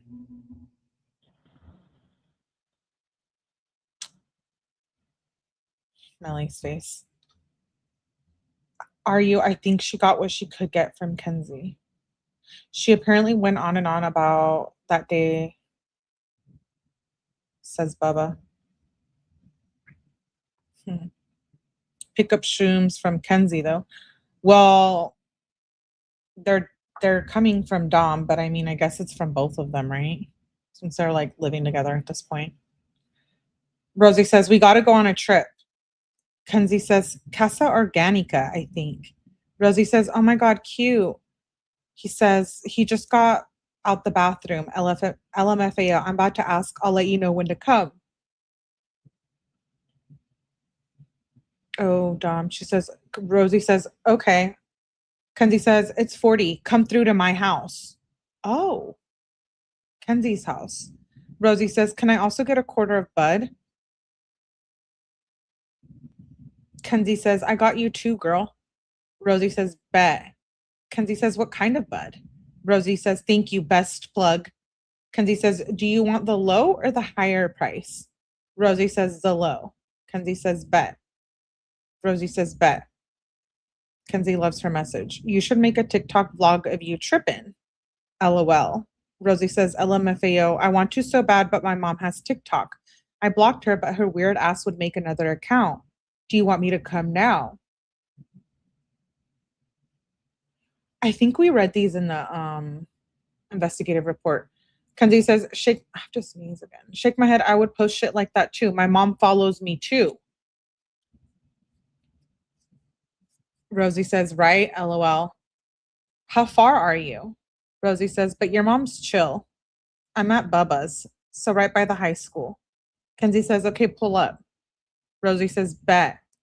Kenzie says, also 50 for the quarter, but he said he's going to give you a little more than a quarter. Rosie says, bet, thank you. Do you have 10 and change? All I have is 20s. Never mind, I actually got it. Kenzie says, oh my bad, I didn't even see you said that. I could have. Rosie says, it's okay, Bubba has 10s. Kenzie says, okay, let me know when to come. I'm just going to be waiting in my driveway. Rosie says, okay. She says, I'm coming. Kenzie says, bet, I'm just in the driveway. Rosie says, I'm here. And then Kenzie sends a picture. She says, this is the vibe. I feel like we should go forward. Wouldn't that shit be so cute? Rosie says, OMFG, yes. Love that. Kenzie says, yeah, this fucking Thursday, bitch. We're about to look bad AF.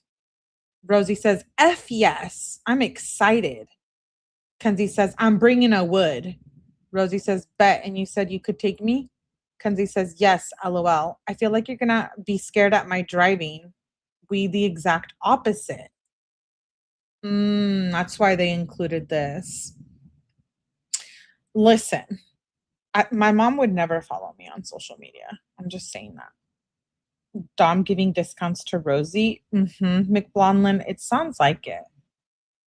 Plug, haha, I just spat out my water. Oh, best plug. Yeah. Plug? Yeah.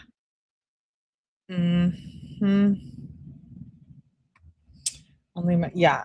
She says, I feel like you're going to be scared at my driving. We're the exact opposite. Rosie says, oh my God, no, it's okay. I'm so excited. No one drives me ever. Like I'm getting picked up for once and not picking up everyone. LMFAO. She says, it's great. I'm hyped. Kenzie says, I love to drive. I'm crazy though.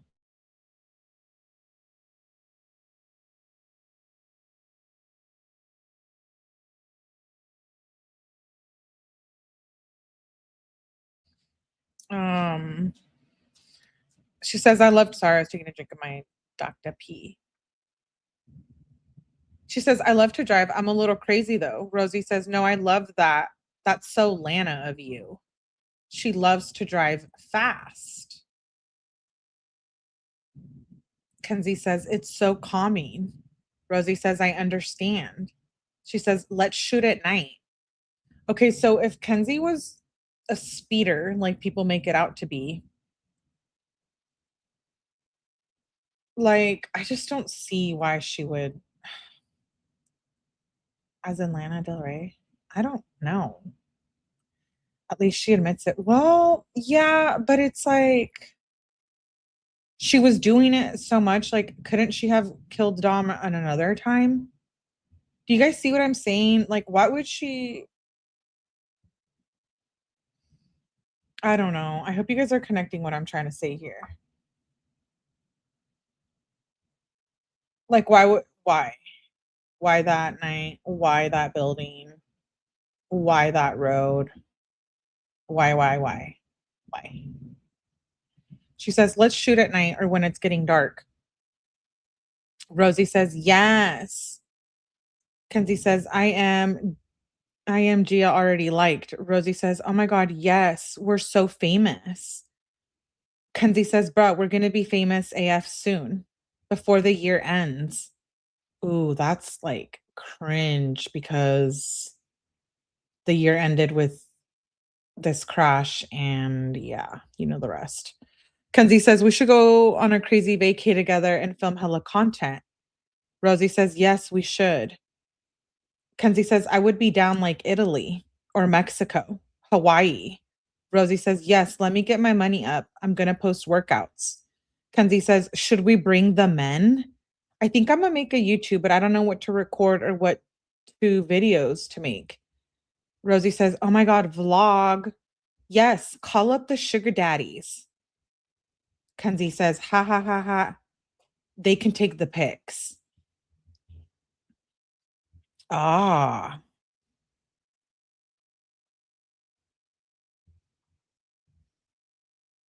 she didn't have to say she doesn't remember either. She could say whatever if she wanted, but she didn't. Yeah, I know. That's what I'm saying. Like, if Kenzie really didn't, this is like an important point. If Kenzie could have said, like, made up all kinds of things, but she says she doesn't remember. Like, why would she make that lame ass excuse up? Oh, I don't remember. She could have said a plethora of things. Yeah, I was effed up. Maybe it didn't come up in her report. Yeah, we were fighting. Dom made me do it. La la la la. But you know what I mean? Like, I don't know. I guess I just have questions about that. Yeah. See, Rosie knew about that. Yeah, it says that right here, I guess. Kenzie says they can take pics. Dom is bad though. I have to train him. How is Bubba at taking pics? Rosie says, so bad. Kenzie says, why are they like this? Rosie says, literally, I'm better off with a tripod. Kenzie says, also, Mia found a cute place. Rosie says, okay, bet. And Eden rooftop. I'll send a pic. She sends a pic of Google. Rosie says, oh my God, yes, I love that. Kenzie says, it's such a vibe. I got us a modeling gig. He's a fashion designer. I met him when I was at the club with Grace. I think we could literally walk runway wearing his clothes. I don't know if he knows I'm 17 though. Rosie said, oh my God, yes, he doesn't have to know. Rosie said, he's cool. He said he's going to hit you up. Hit you up. Rosie says, bet. And then it jumps to the 12th. Kenzie says, bruh, I'm going to a concert Thursday. We need to change the day. Rosie says, that's okay. What other day can you? Kenzie says, like any other day, I can do it. Of course, I make plans on the one day I'm busy.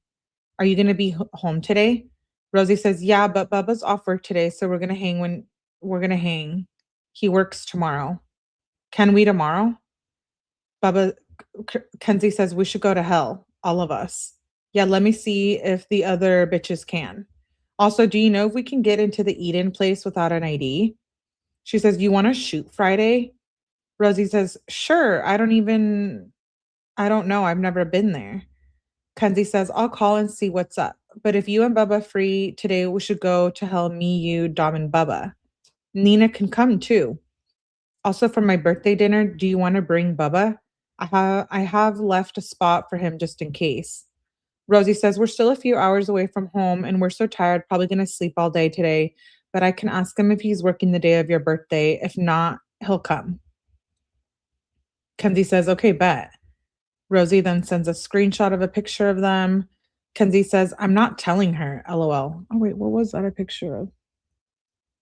Yeah, it's like someone commented or something on Rosie's pic. Rosie said, she's such a fan. Kenzie says, for real. And she never hit me up.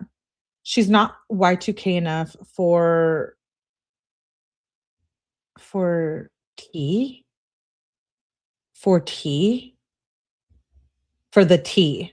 I'm gatekeeping. Rosie says, LMFAO, as you should. Oh my God, wait, can you help me pick an outfit for the Kid Cudi Fest? Kenzie says, yes, FaceTime me. Wait, when is it? Rosie says, I'm at the gym. It's September 17th. Kenzie said, FaceTime me after. I want to go bad AF. Then she sends an outfit. She's sending Rosie outfits of TikToks and pictures of outfits, links to clothes. Interesting how Kenzie really struggled with her outfits, but she could go help Rosie. Wonder if it's just because it's like her and stuff, you know? I'm guessing going to hell is a bar. Yeah, I think it's a bar. Um, Bad advice from counsel to say I don't remember. Say anything else to lower those charges. Exactly. So if she was lying. Why would she make up that excuse, you know? Like she could have come up with anything else. That's why I think something's off about all of this, but she says, when you come, I'll help you make your kit. and show you DH gate. Rosie says, bet, thank you. Bubba's gonna shower, then we'll come. Kenzie says, Davion is here too. Okay, why was Kenzie mentioning Davion so much? Yes, Jacinta Beck, this is alive. I love. She mentions Davion like every time. I get it because he's living with them and staying with them, but like obviously, you know. She says Davion's here too. I'm dead AF. She says bet. Rosie says haha, we're coming. Kenzie says bet. Rosie says we're here. Kenzie says walk in. The next day she said the video was fire. I'm watching right now. Rosie says yes, I love it. Kenzie says, I'm at the Strongsville Carnival right now. It has good stuff, no berry ride. Rosie says, haha, I'm dead. Maybe I'll go tonight. Wait, are we going to take rooftop pics today? Kenzie says, nah, I can't today. We got to do it another day. Rosie said, okay, that's what I thought. I think Mia still thinks we're going today. LMAO. Kenzie says, I forgot about the concert. Oh, LMAO, my bad. What day should we go? Sunday? Rosie says, you're okay. I was just confused because she's texting me. I'm like, oh, is that today?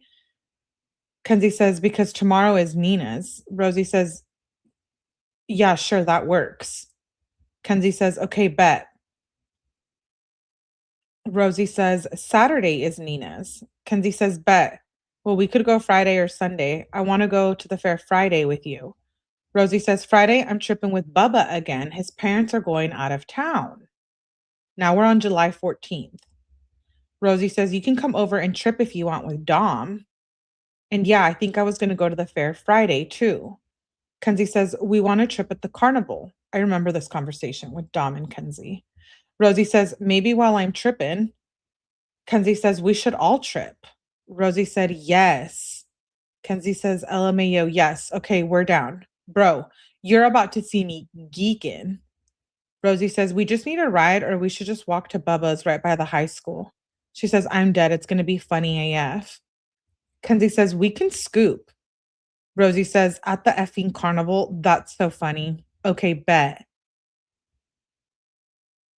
Kenzie says, bro, euphoria moment.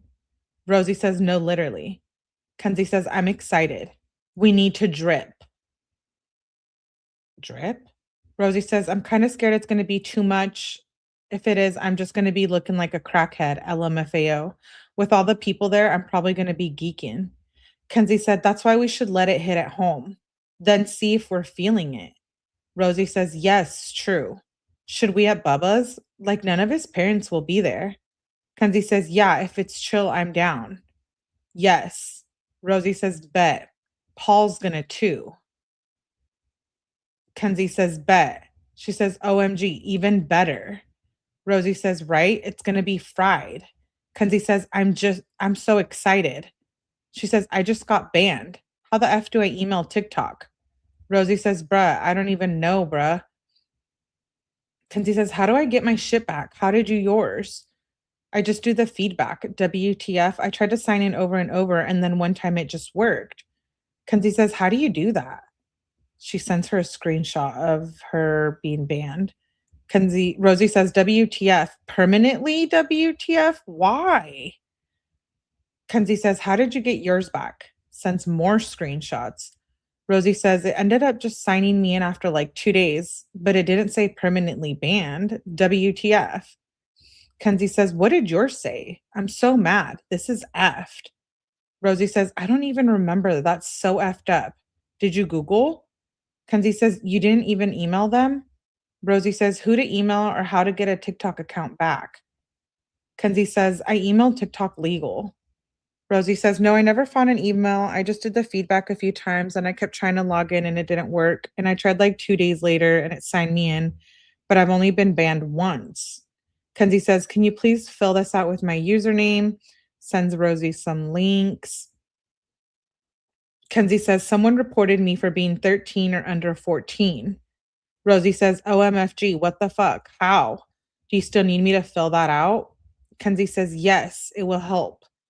Rosie said, what's your user? Kenzie sends her the user. Rosie says, okay, I filled it out and said hella about how you're an influencer, Literally graduated high school and you're being mass reported for being 13 when you're not, and none of your content violates anything and it's your job. Kenzie says, I love you so much. And bruh, tomorrow's gonna be so fun. Like, this trip is gonna be fire. Rosie says, yes, they better give you your effing account. Kenzie says, I'll F someone up. They better. I'm manifesting. Rosie sends a screenshot. She says, bruh, they sent me this. Do they even read the effing email? Like, are you kidding? I said over 3 times she's much older than 13. Did you try to do what it says? Send them your ID. Kenzie says, bruh, they did the same shit to me. When I'm home, I'll send a picture to them. I'm so salty. Rosie says, yes, submit that appeal. Kenzie says, there's no button. Sends her a picture of her screen. Rosie says, once they get your ID, they should put it back up. At least they can tell you the reason. WTF. I'm so mad for you, bruh. What the F? Kenzie says, so I don't know why they keep saying that. Literally, I don't even know how I'm going to get my followers back. Rosie says, I'll fill that thing out again. I'm going to check in with you guys.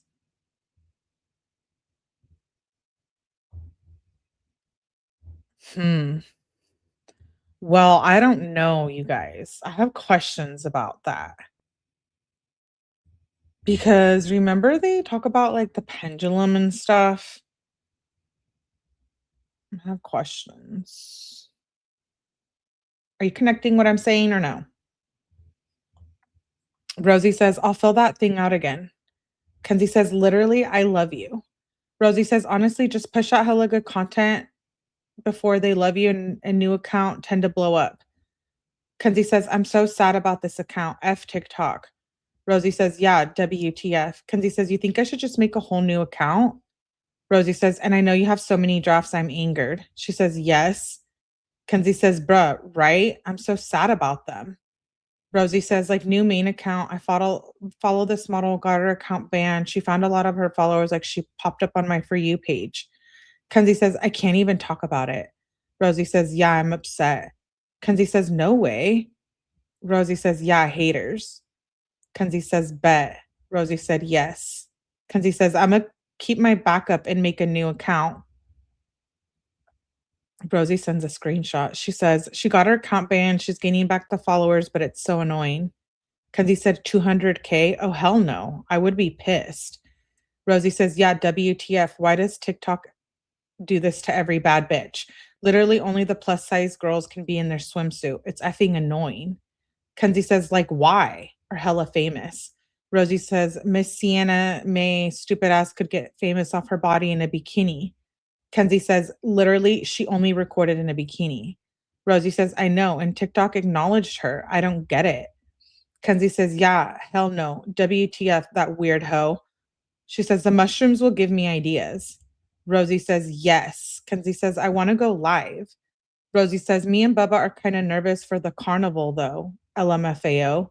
Kenzie says, you think? Rosie says, we both said seeing people there is going to be fried when you're tripping. Kenzie says, then why we should let it hit at home and see if you're feeling it. Rosie says, go live on Insta. Kenzie says, no. Rosie says, yes, true. Kenzie says, my mom will join. Rosie says, OMFG, no. Kenzie says, LMAO. Rosie says, you can block from stories and lives, I think. Kenzie says, oh, for real? Well, she will know, I feel like. Rosie says, LMFAO, that's funny. Make a new TikTok in the meantime, I think. Kenzie says, I'm going to do it right now. Rosie says, keep trying to get yours back. Why stop posting content? Kenzie sends her a screenshot, says, LOL. Rosie says, period. Kenzie sent another TikTok screenshot. Rosie says, bruh, it's not coming up when I search. Kenzie says, are you for real? She sends a picture of her searching it. Kenzie says, I followed you. Rosie says, am I searching the thing right? Okay, I see you. Weird how it wouldn't show up. Kenzie sends her username, says, I don't even know. That's sus. Rosie says, yeah, I don't know. WTF, maybe once you post. Kenzie said, what should my first video be? Rosie says, do you have any videos that don't have the TikTok watermark? Kenzie says, yes, I think. Rosie says, post those. Kenzie posted a video in her little bra that her mom made for her. Um, what I was thinking too is, oh shoot, I just lost what I was gonna say. My I had a comment for you guys about the mushrooms.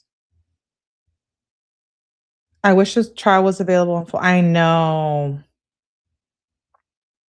Rosie, but yeah. Oh, I was gonna say, these did start in 2022. So, because they weren't that good of friends, remember, according to Bubba. So I'm like wondering, maybe it was true that they weren't like that good of friends until right before. Because they clearly didn't have other text messages from them prior to 2022. Or they did and maybe just didn't include them. I don't know.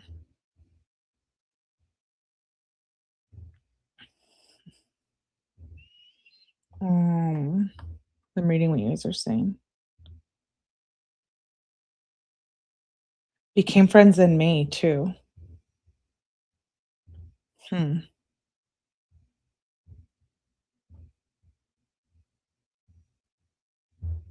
Yes, Mikey. What's going on? Um, okay, she says, okay, wait. So this is what time is it? 3:31. Okay, let's read a couple more days. What time should we trip, says Kenzie, on the 15th? Rosie says, Bubba's off work at 7, and he's like 39 away. So we prob right when he gets home. Kenzie says, bet, perfect. So like 8, 7:30, literally bet. Rosie said, yes. I'm excited.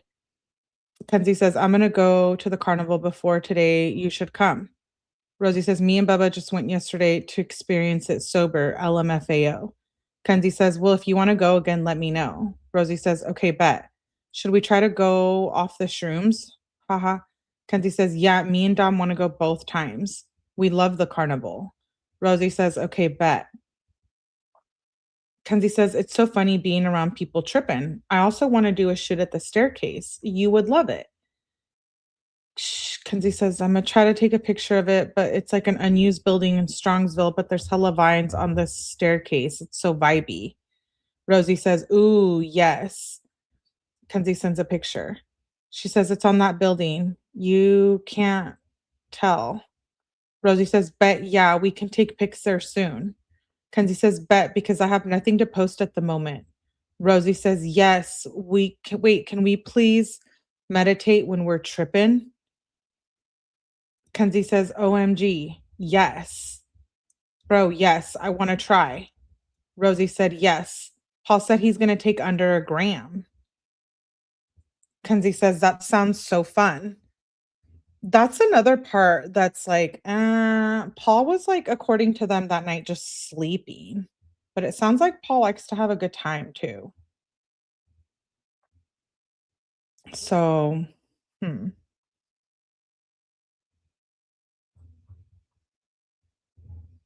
Um, Rosie says, I was like, boo, LMFAO. Kenzie says, I don't think he should. Do you know what I'm going to text him? Rosie says, I told him at least 1.5. He's like, no. Kenzie says, I'm going to tell him to take at least 1. Rosie says, yeah, convince him. Kenzie says, I did. He's taking more. Also, check Snap. Rosie said, haha, good. Kenzie says, come to the carnival at 3. Rosie says, I'm going to just go later with everyone. I went yesterday and got food and left after like 10 minutes. I got bored. Kenzie says, did you go on that big ass ride? Rosie said, hell no. Kenzie says, me and Dom will probably get wristbands because we want to ride shit later. Rosie says, I didn't go on none. Kenzie says, bro, it's so fun. Rosie said, yeah, that's so fun. Kenzie says, the only ride I didn't go on was the drop tower. Rosie says, everything spins and it's crazy and it's scary to me. I'm dead. Kenzie says, like, I will never go on that mother effer. Rosie said, OMFG, I went on that one last year. Mackenzie says, you would probably F with the hang glider ride. Rosie said, last carnival ride ever. Kenzie says, hell no. Rosie says, I've been on that one. Kenzie says, I would never go on that, especially after someone just died on one. Rosie says, OMFG, it's so scary. Kenzie says, it's actually really chill. You would F with it. I don't think you would like any of the other rides though. Rosie says, I just like the carnival vibes. I want to go in the fun house for sure. Kenzie says, you would probably like the one that goes up and dropped you, but it's kind of like a circular motion. She says, bro, no. Me and Nina went in. Rosie says, tripping in there is going to be geeked. Kenzie says, it was ass. We can go again. Rosie says, ha ha ha. Kenzie says, you will see how it is. It's not like it was before. Rosie says, I'm dead. They need new shit. It looks like the same as last year. I'm bored.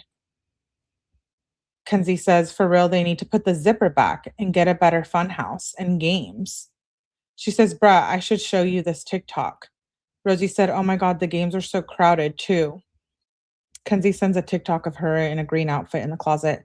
She says, and to be honest, it makes me mad they still do the fish because how many fish I've seen thrown from a ride or eaten? What? She says, do you know how many? Rosie says, oh my God, gross. Why are people weird, bruh? She says, I love that TikTok. That's such a good idea. It looks so good. Kenzie says, LMAO, it better go viral. Rosie says, it literally will. I love the spiritual bad Cheeto girl. I'm dead. Kenzie says, one is low-key booming on my backup right now, too. LMAO. Rosie said, yes. Kenzie says, I look scrawny in the hot Cheeto one. Rosie says, bro, when you were banned yesterday, your baby Kush account was on my For You page like 3 times every time I opened TikTok. Kenzie says, like, I fit that part good AF. No way. Rosie says, haha, I'm dead. Same with you, to be honest. Your video all over my For You page. Rosie says, oh my God, work. We're famous. Kenzie says, I need to hit 100K. Rosie says, you will. You should try scripting with that. Okay. It's really weird because we're not seeing, like, Kenzie was always fighting with Dom. So she wouldn't tell her about little things, obviously, because we would be hearing it. It was like every other day or every day, Kenzie and Dom were having issues. So she's only brought up fighting, I think, once with Dom, and then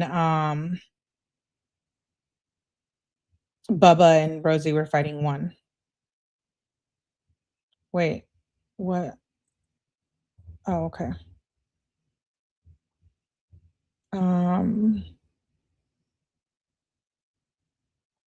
Yeah. I don't know, I just caught on to that. She says, you should try scripting with that. Scripting? When I was popping on YouTube, I was manifesting by writing every day. I have however many followers or subscribers. Works like a charm.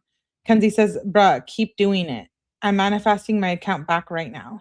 Rosie says, yes, I haven't in so long. I feel like that works best. Kenzie says, I usually write on paper. Rosie says, bruh, my mom's literally going to the carnival tonight. Sends an audio message. I feel like they're old and don't stay out past 9 though. I want to go so bad. I'm nervous now. LMFAO. Kenzie sends a voice message. Oh, because of the tripping at the carnival. Rosie says, Bubba's almost home. Then we have to go pick up his dad's car from the shop real quick. Then you guys can come. Rosie said, I think Davion is coming too. LMFAO, do you care? Kenzie says, bet. Wait. I wonder if Davion and Kenzie were fighting at this point. Because remember, there was one time where Kenzie texted Dom and she was like, find out why Davion blocked me. And I thought that Davion was living with them, but it kind of sounds like maybe he's like, is he back at Bubba's or what? And why does she say, do you care? Davion and Kenzie were beefing? Question mark, question mark. Kenzie says, bet. Rosie says, also, I don't know how many shroomies I need because me and Bubba tripped like 4 days ago. But yeah, bring enough shrooms for all of us. Paul and Dave, LMFAO, we should all have cash. I'm excited. Fuck, except my mom and stepdad haven't gone yet. I don't know if they're still going. I'm gonna pass out or run away if I see my mom. LOL. Kenzie says, "How much do you and Bubba want?" Rosie says, "I don't know. I took 2. He took 3 last time, but since it was 4 days ago, does that mean I need more or I can take the same amount? Maybe 2 for me." Kenzie says, "Probably a little more." Rosie says, "Man, then I don't even know." Kenzie says, "Maybe 2.5 and 3.5." Rosie says, "Whatever you think is good for me." LMFAO. Sure. Kenzie says, "Hey, you took over 2 Gs."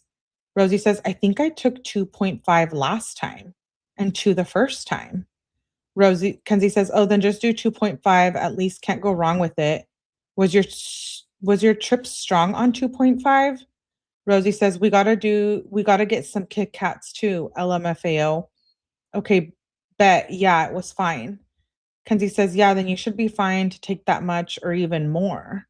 Rosie says, "I tripped balls, but it was nice. I think the first time was the most because I was confused." She says, "Yes." Kenzie says, "LMAO, we'll get you right." Okay, I think I'm gonna stop there because I still have I've been live for almost 4 hours. Um, Davion was only staying with Dom while his family was on vacation. He was going back home when his parents returned. Had he Okay, so during the month of July, who was he staying with? Because I thought it sounded like at the beginning of these texts that he was staying with Dom and Kenzie, but now it sounds like he's staying with Bubba and Rosie, but then why does he say, "Do you care?" I wonder if there was drama going on. Yeah, didn't Kenzie brought up Davion blocking her more than once? Yeah, I remember that in the text. I remember she says, "Ask Davion why he blocked me." I remember it once, but I don't remember everything, obviously. Dom told him to block her. Another thing is we don't see her wearing compression stockings either. Who? Kenzie? Wait,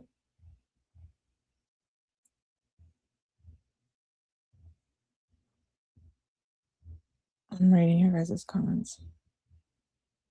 With her first interview in the cops, and then look at why she had to resign years ago. Yes. Yes, McBlonlin.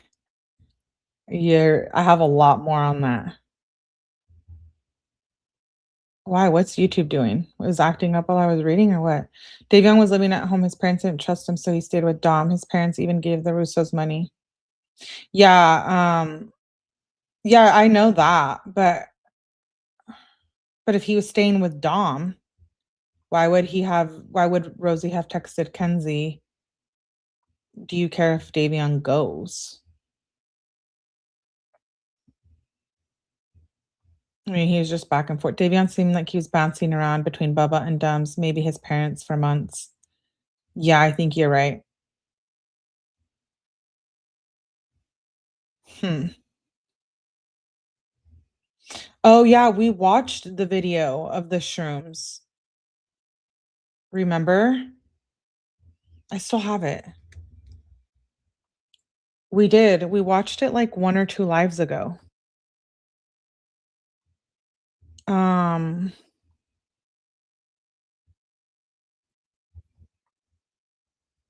oh, that could have been from that night, huh?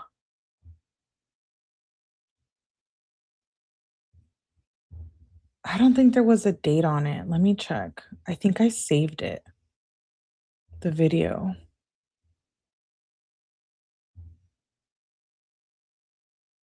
Um,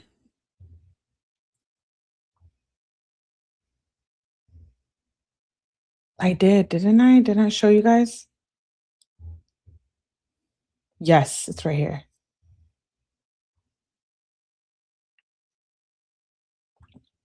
Hold on, let me,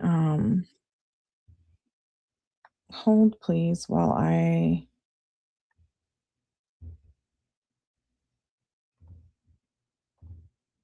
how did I pull this up for you guys last time? Mm,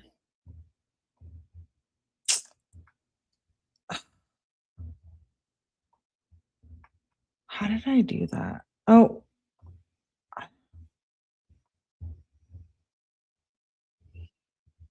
sorry. Oh my god, I can't stand when TikTok does that.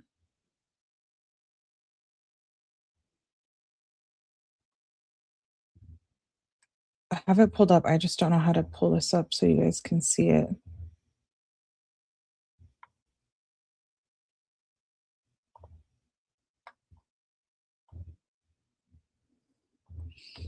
I don't know why it won't let me do like full screen on this.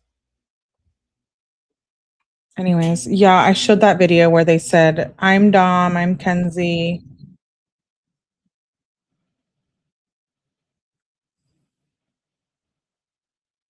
How do I make this bigger so you guys can see it? Okay, I'll have to show it to you guys tomorrow because I don't know how to pull this up. Sounds to me like it was that night when they did that video because they said they found a key card. That's what I wanted to. Yes. Yes. Please hit the like. Yes, please hit the like. I respect looking into these loose threads and Dom's drug case out of curiosity, but I still don't see the conspiracy here. It doesn't change the fact that she didn't pass out and didn't break. I think there's more. There's more. There's more. There's more. Even I remember they were in the hotel room. I know I have it. I just don't know why I can't. It's like this tiny. You guys won't be able to see it. But I don't know why it's doing that because it usually doesn't do that. I wonder if it's the way I have it set up or something now. I'll play it for you guys tomorrow. Okay. Agreeing with people all the time is unhealthy. It's commonly known as group thinking. Melly doesn't owe explanations or apologies. Thank you, Kayla. I don't, but keep an open mind because I think some stuff does matter. I know not everyone's past should be used against them, but I think it could be different if you're involved with the case or something along those lines, you know? That is a good video to have evidence to me, in my opinion. Yeah. I do have it, but you mean for them or me? But thank you, Kayla. I appreciate that. They were in the hotel room doing that video. Yeah, I know. They were. We'll play it tomorrow. We'll also finish the text tomorrow. I didn't get to the body cam. So tomorrow we're going to be reviewing 2 body cams. We only have like 200 and something more pages of the text. And then we'll see where I'm at with that other information. I don't know if I can share it tomorrow. Maybe sometime soon. But we do have a members only coming up. Taylor Parker is also coming up. I'm going to try to squeeze in all of those tomorrow. We'll see. We'll see. We'll see. We'll see. I'll be on earlier tomorrow. I started rather late tonight, but tomorrow I'll be on earlier. Make sure you guys hit the like button. I'm a little bit tired, so I'm gonna post. Oh, I want to review Miss Melly. Do you remember the text about Maddie came up? Supposedly, there's texts of him admitting to cheating with Maddie. Yeah, there's a lot of texts about Maddie. What's the tea, Melly?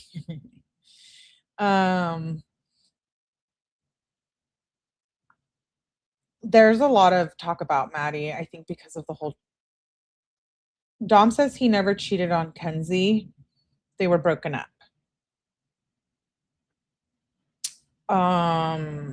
But Kenzie like always brings it up because she's insecure and stuff, which I get it. Like if he did cheat on her, but I don't know that. I guess we don't know the status of the relationships, and since they were so toxic, with the whole Maddie thing. But apparently, he did have something going on with Maddie. So you're a real one for reading this all to us, Melanie. Don't forget. Yes, I'm gonna post. I need to finish the interview with Miss Russo. I want to review that, but I added some pictures, so I'm gonna and captions. So I want to review that too. Live eating. Oh. No, no. No days off. Grab your coffee, grab your drinks. What are slush puppies? Like ices? I wish we could get an interview with Maddie. Yeah. I don't see a lot of certain people on social media like we do others, you know? Fancy Pence says Melly's the hardest working lady on YouTube. I want to go for 3 videos tomorrow, but I don't. Maybe members only will do Friday. Vanjie, I missed you. I was just asking about you. Melly, yes, the best. Okay. Y'all aren't even ready. Let me just tell you, I have been investigating. I got 3 FOIAs back. I need to go through and redact and read everything I got because I'm not trying to put anyone on blast other than one specific person. And you don't know who that is yet. But hit the like button on the way out. I will see you guys tomorrow. Shout out to you guys for being here. It's been almost 4 hours. Miss you, Vanjie. But yes, please hit the like button on the way out. I will see you guys tomorrow. Stay tuned. Lots of lives coming up. Probably 2 members only is coming up this week. Do you remember we're at early, middle, later? Oh, Cindy, it's like when he cheated. I don't know about that part, but she gets brought up a lot. We're gonna continue the text messages, and I'm sure you'll even hear about Maddie then. But please, oh, okay. I thought you were talking to me. Please make sure you guys hit the like button. Shout out to everyone who subbed and unsubbed. I need a membership. Yeah, you do. Maybe I'll gift some tomorrow. I usually gift some before I do it. So maybe tomorrow I'll gift some. I appreciate you guys for being here. Shout out to all the mods that was here. I know. Tomorrow I start earlier, so I would probably be live starting around 1 p.m. California time.